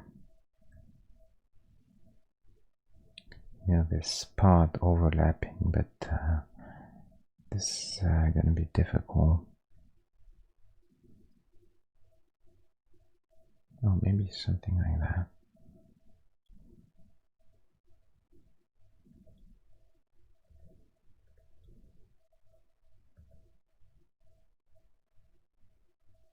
Maybe I can do that.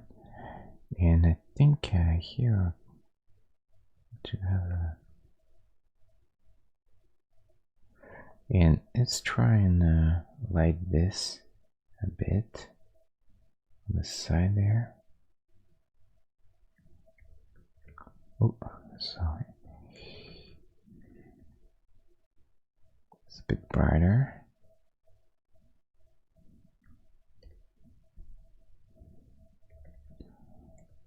Okay. Like this. Yeah. I mean, if there's something else I should do. That's I kind of wish I'd see the. You know what? Kind of. Yeah, it's a shame I can't see the. Kind of have to look for a reference there. I'm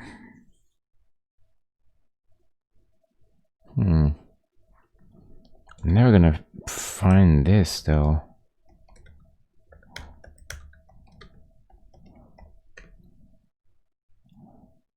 I have to find frames of the film where we see his. The pants are really dark though. That's crazy. Huh. The poncho he gave it that he wears in all three films of the Dollars trilogy. He gave it to a friend that who owned a restaurant in Carmel by the sea. That city was Clint Eastwood was the mayor of that California city for a long time. I don't know. I don't think he's still the mayor, but he was at the time, and he gave the poncho to his friend, and it was, and I think it still is exposed in that restaurant in Carmel. I went to that city. We stopped there for a few hours on a trip to San Francisco, but unfortunately I didn't know about that poncho thing at the time. Otherwise I would have looked for that restaurant and try to take the picture.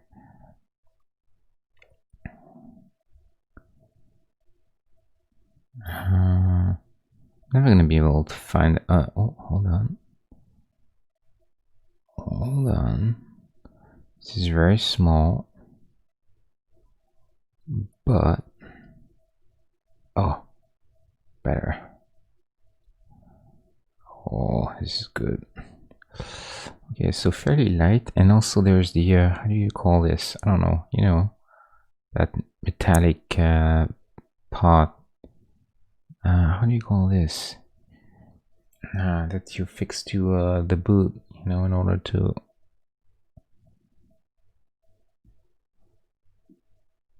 Can't remember.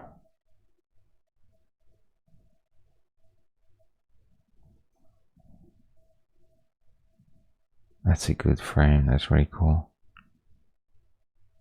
Lee Van Cleef is missing a part of a finger. You can see it clearly in many shots, which gives him even more of a badass look because it's a genuinely cut. Yeah, so the boots are actually quite light compared. See, again, I'm looking at values, so I'm looking at this compared to the hat or that, and it's definitely lighter. So I think we're gonna have to change this. Try to be a bit more accurate. It wouldn't be a big drama, but since we have the reference, might as well do it. So just crank it. Saturation goes up naturally. That's fine. We're gonna take care of that separately. Kill the saturation. A bit more yellow, maybe. And that's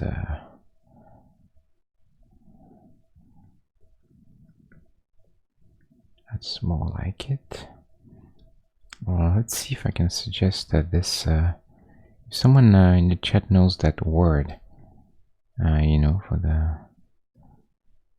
that little wheel, that little metal wheel that they have attached to their boots.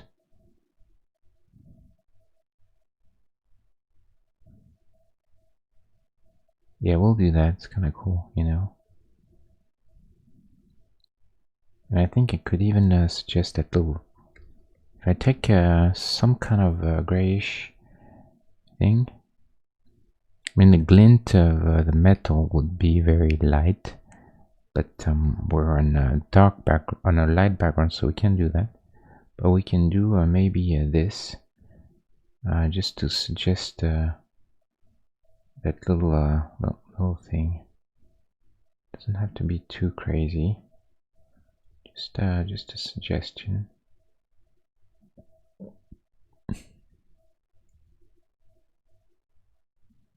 And I think that's probably alright. Just gives him a little bit more character in the feet. Character in the feet, that's kind of a strange way of putting it, but you get the idea. A bit too hard contrast. Maybe something like that. Okay, so that is that. Is there anything else I should do? I wonder. Or if this should be a bit more like that. I don't know. Maybe one less. Yeah, maybe that is fine.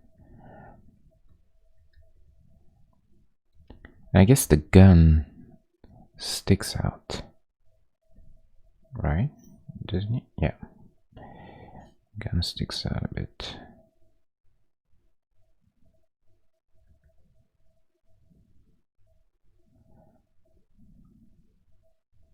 It's kind of the fun part sometimes when you are you know, you're doing this stuff and you're trying to put all the little you know, the little things that people will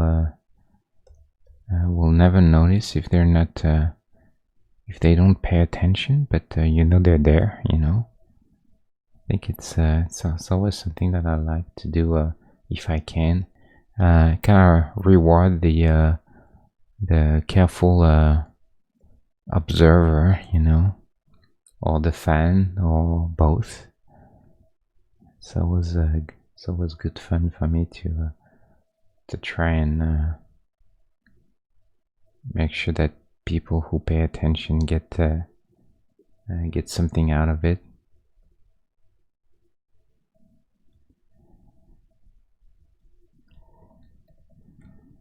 Okay. I wonder if the legs are just a little too thin though. Maybe I need to just fix this a bit. Just a few pixels like this.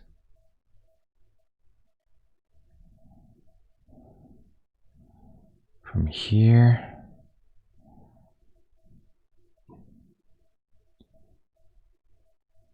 Yeah, I think it's probably better. I think it's probably better. Let's flip him real quick. It's always good to get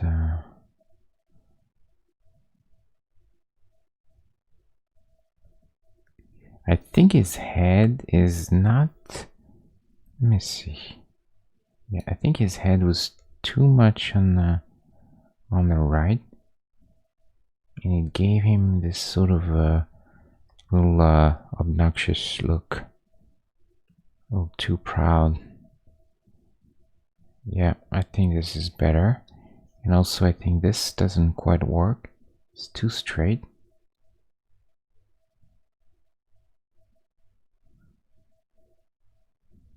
See now? Yeah, I think I like this better.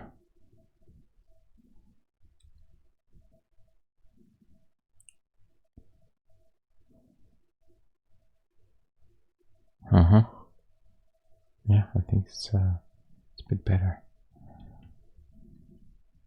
And I wonder if we should suggest more hair there. Just, it's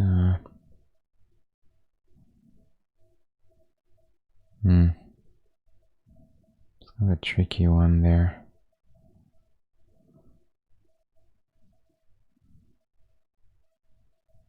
I'm a little confused. What should I do? Is this hat too wide? Maybe it's better not to be that wide. Let's try and flip him again. Maybe it feels a little bit better.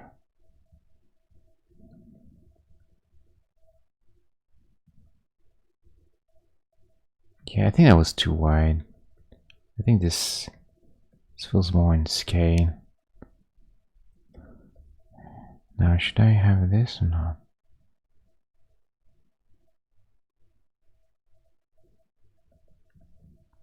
Probably not. It's one of those things where already just a few pixels will make such a huge difference. Very hard to sometimes to make the right decision. Yeah, that's better, I think.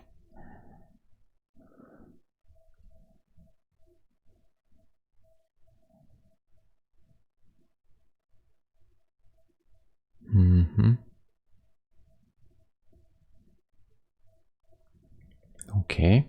I guess now it's getting to a point where it's a bit hard to find anything to do. Let me add this in a bit darker.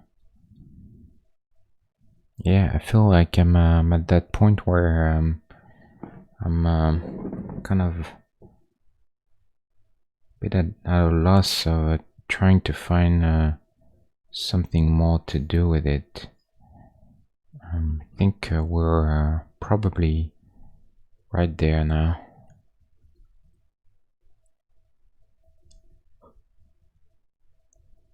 Actually,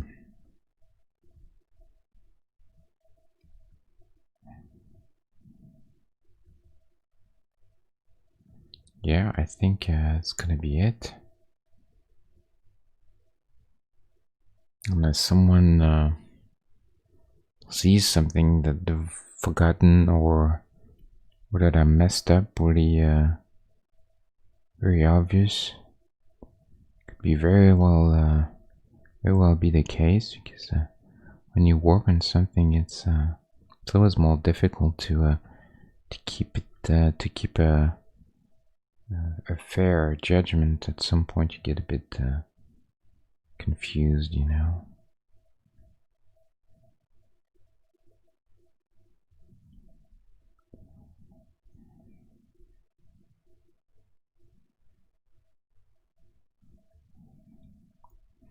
I wonder if I should try one last thing. Just a bit of a shadow here.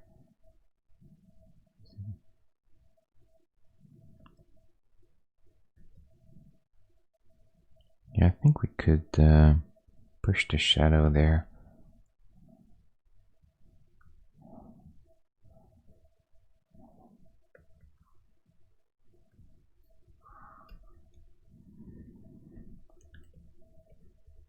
And here we're gonna get rid of it by the end because the spot is closer to the body and this is getting a little looser.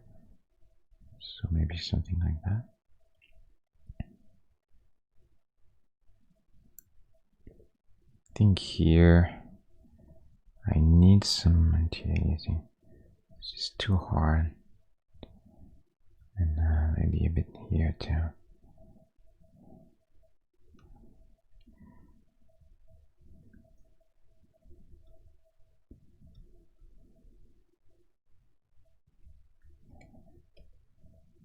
Yeah, I think it's gonna be that for the man with no name.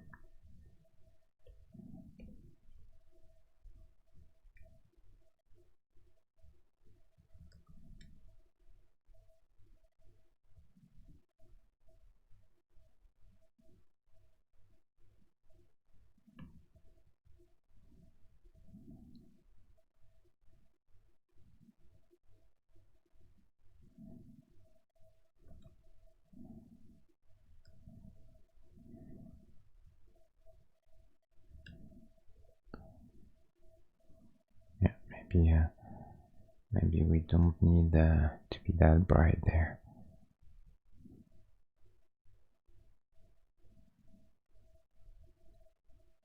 Yeah, something like that. I feel a bit better.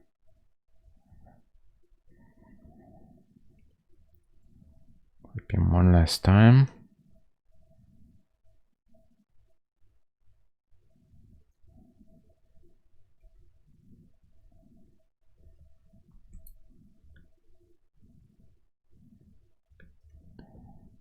Just wanna make sure that the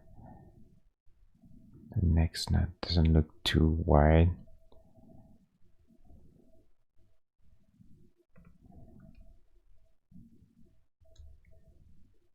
Yeah, I think that's it. Let's give him a shadow as usual. We do that. And put him right at the very end. In where is that? Here. Grab a shadow. Maybe this guy's. And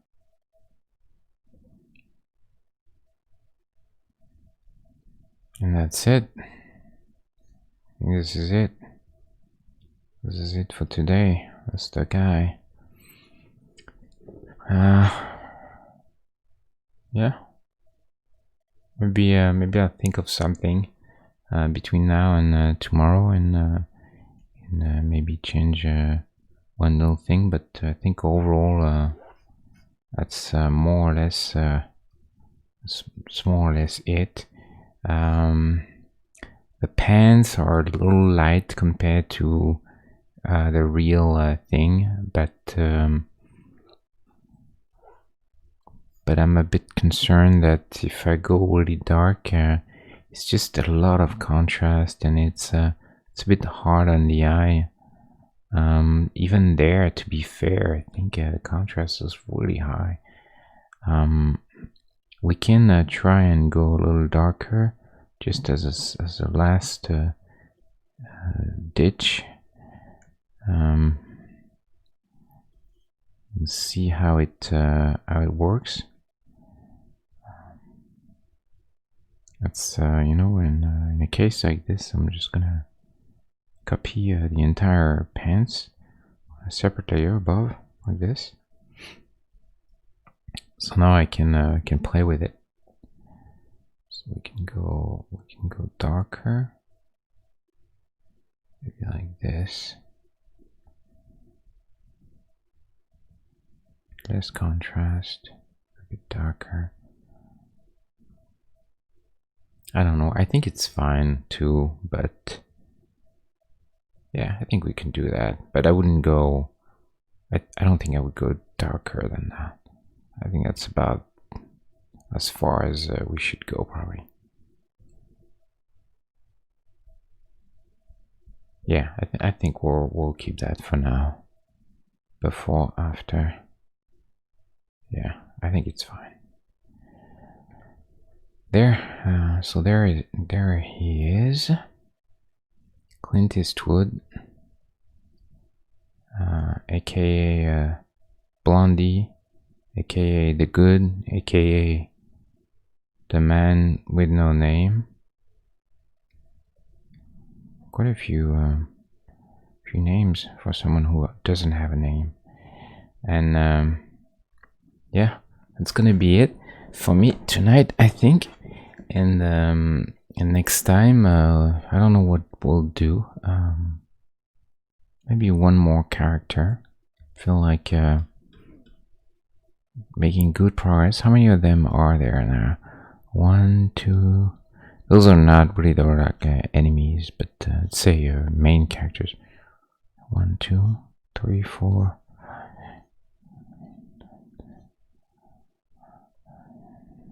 15, 16, 20, 22.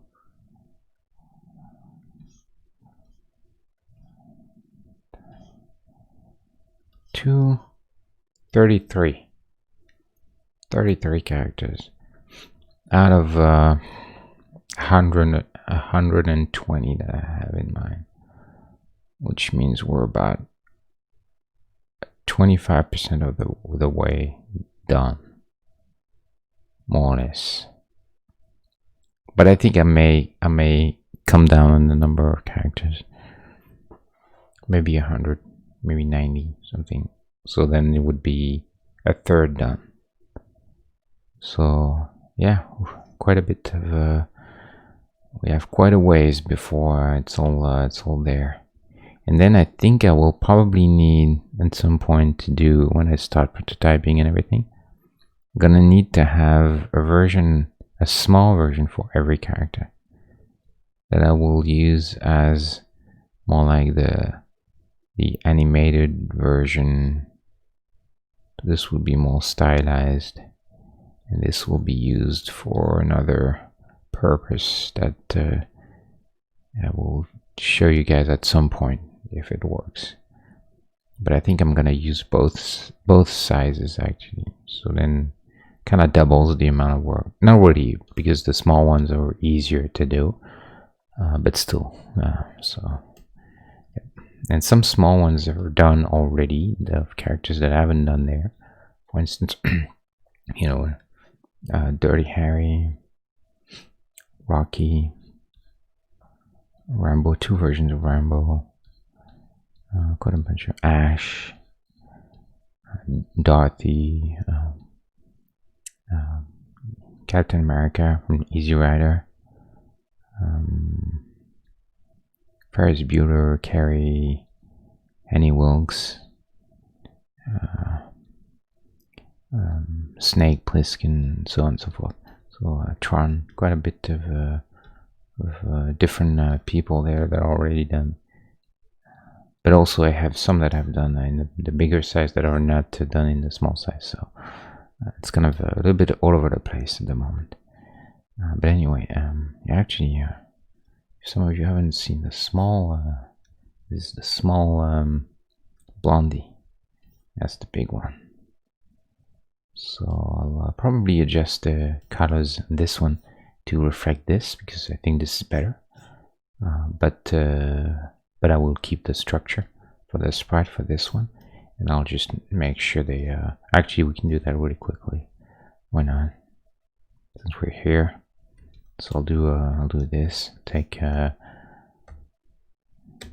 blue and oh, sorry, wrong color.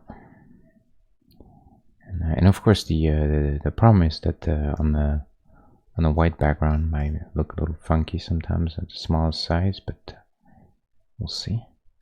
here we'll take something around there and use this.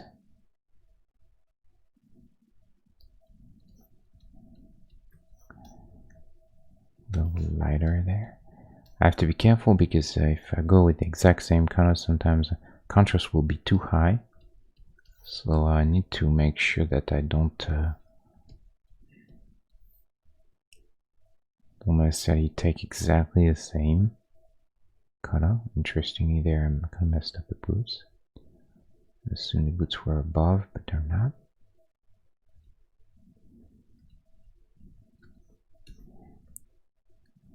Take this.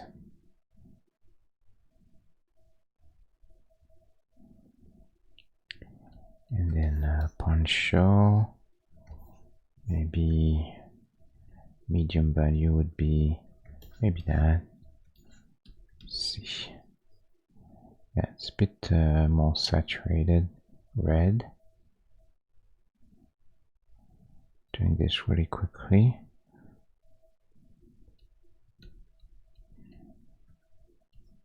Not too worried about those, but I think I will change the where they are a bit.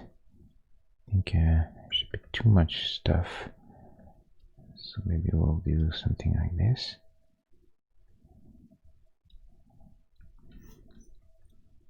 And then, gee, I think this guy has a little issue. I'll fix this later.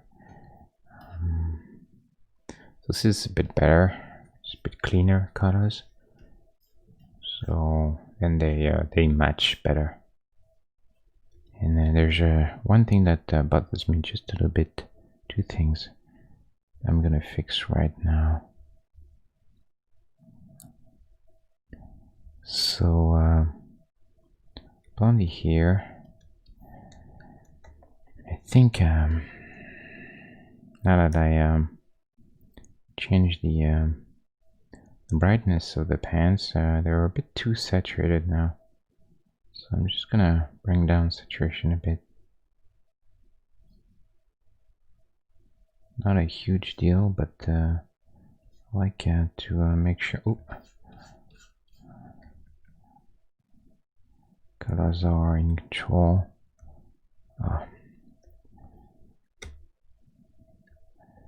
So there's a bit too much red in it as well. So we're gonna do that and this out a bit. Like this, I think that's better. And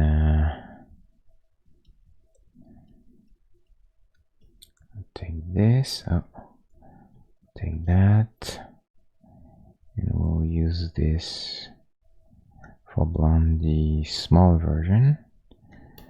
Pants, that's gonna be it. So like that. This saturation. Okay. Let's see if we can take that.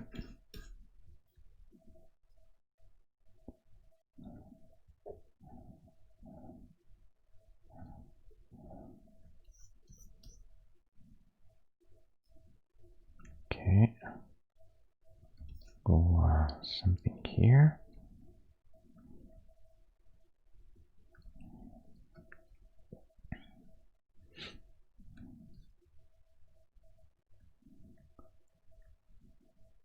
And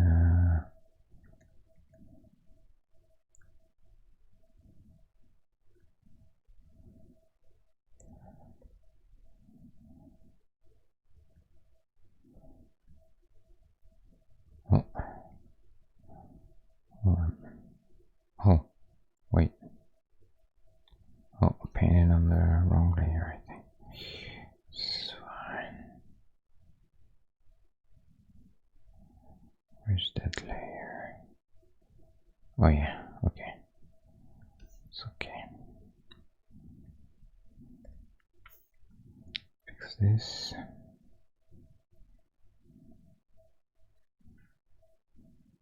It's a problem when you have too many layers. So before, after, you see quite a bit of a difference. Actually way more readable now. So I'm glad with that.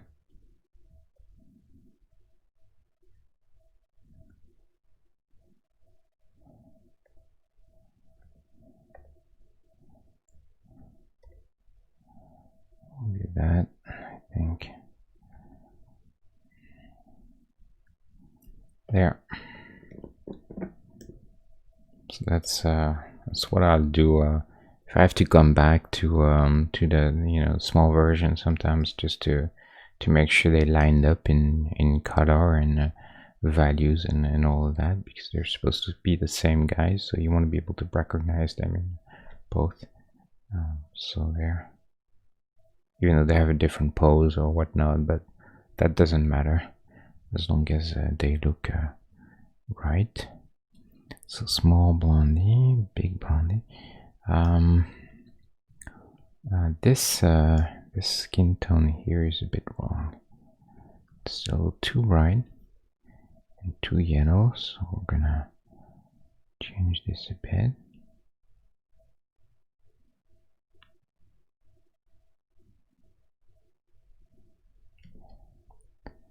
Skin tone, they always take me quite a bit of time.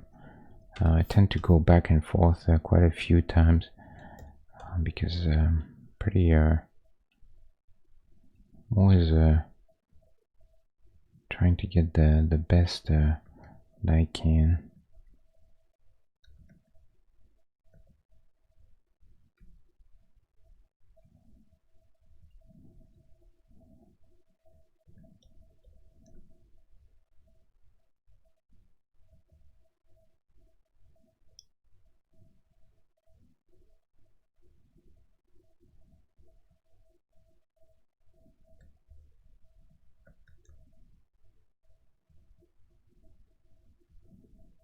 The hands to look too big either.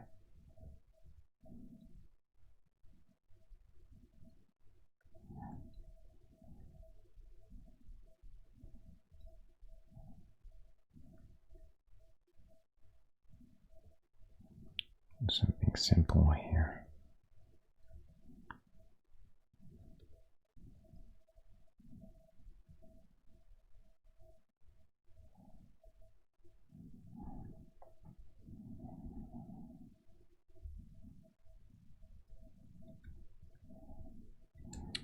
Okay, this time it's done.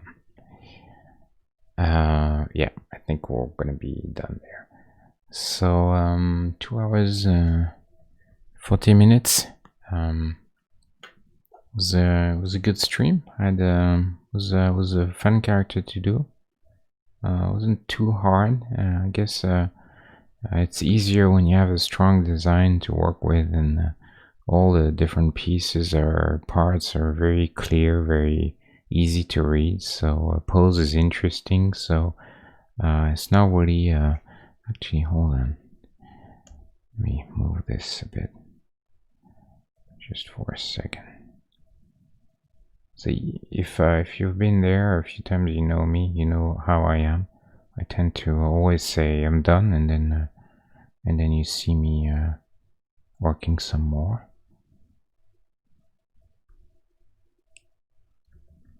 So that's nothing new there.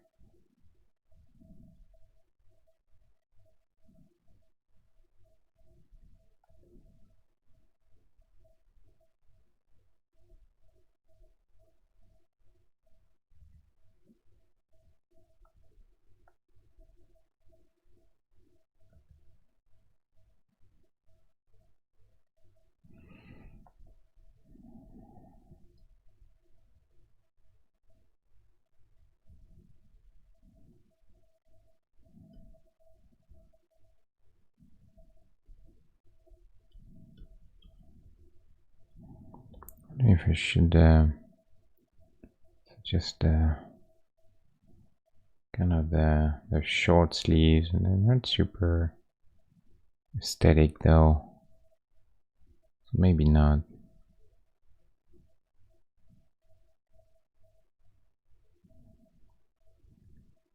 Gonna give it just a bit of shape to the hand.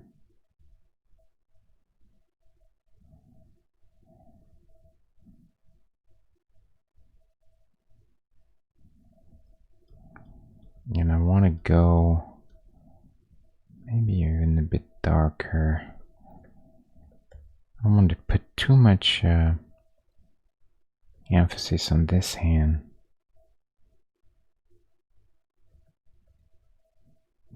It's too much of a difference. Yeah, I think I like this better.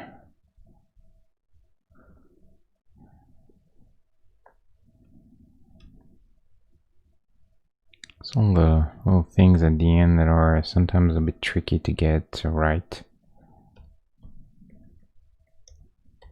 Let's see if I can. Yeah, I don't know about that.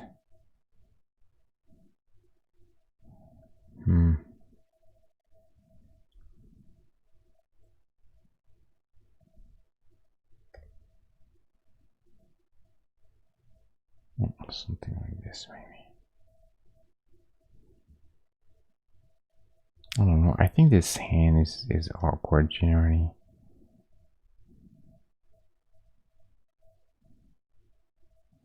I think maybe it was better where it was before. This is very indecisive there. That's okay. Well, hopefully we can find something that works.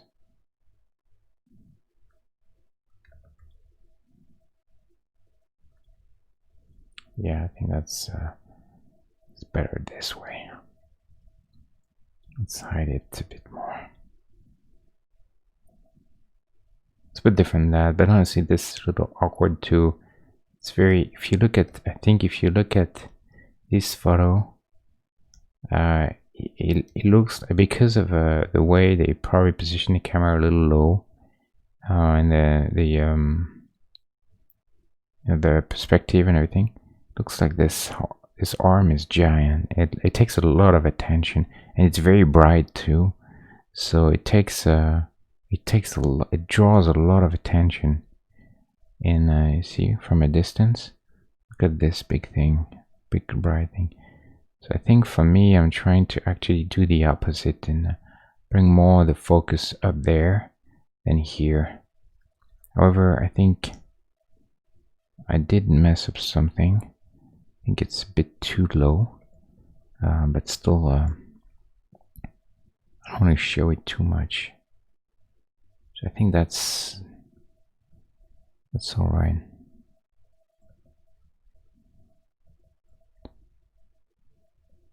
So it's the kind of things, you know, that I think is always important to try and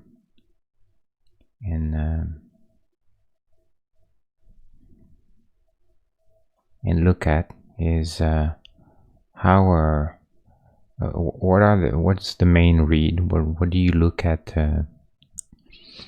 You know, where's your eye drawn to? And sometimes it helps you to make some decisions in changing from the reference, because the reference is it's not always. I mean, there's an amount of decisions that are made in this photo when they took it that is, you know, it's not all necessarily all perfect. You know, there might be things that they would have done differently if given another crack at it. You know, so and I think this is not the most the best idea there, to bounce so much light on that hand. So but you know, it's me, so I'll just change this a little bit.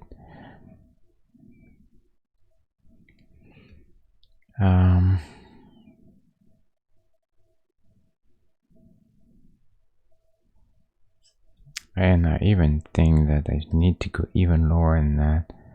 That arm looks too small.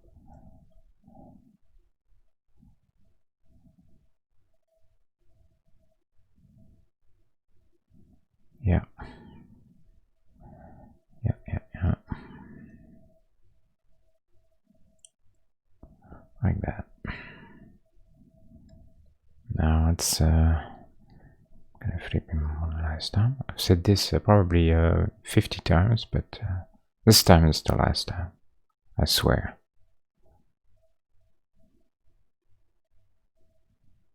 Or is it? Yeah, I think it's alright. If I need one more pixel there, maybe not. Oops. What is this? Okay, I'm done. I'm officially done. This is Blondie, as it is today. Tomorrow, we'll see.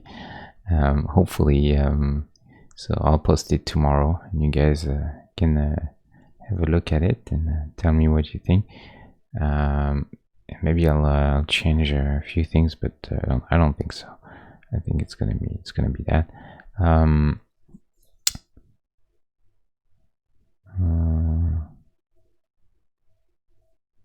Yeah, I think that's pretty much it at this point. Maybe there's a line there, like a straight line. Maybe we should take care of that, just like that. That's it. So I'll be back now on. It's gonna be on Wednesday, same time, 9 p.m. and we'll make something else. We'll make a new character, or maybe we'll make a little environment or vehicle. Seems like the characters overall are more popular than anything else, which I can understand. Usually people relate more to characters than anything else. Very logical way. So we'll see.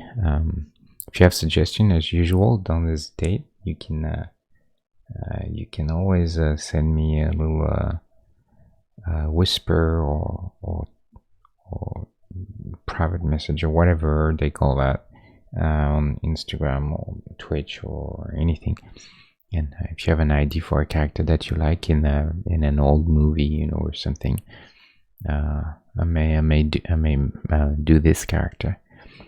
And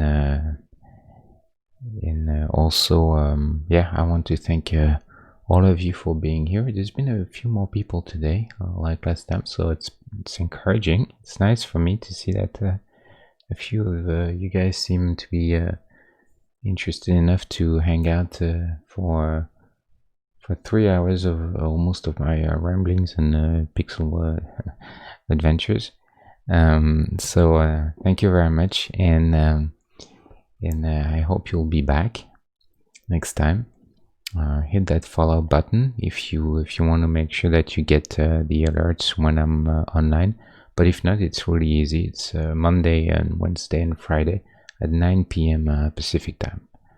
So pretty easy to remember. Anyway, thank you again, and I'll see you next time on Wednesday. Bye.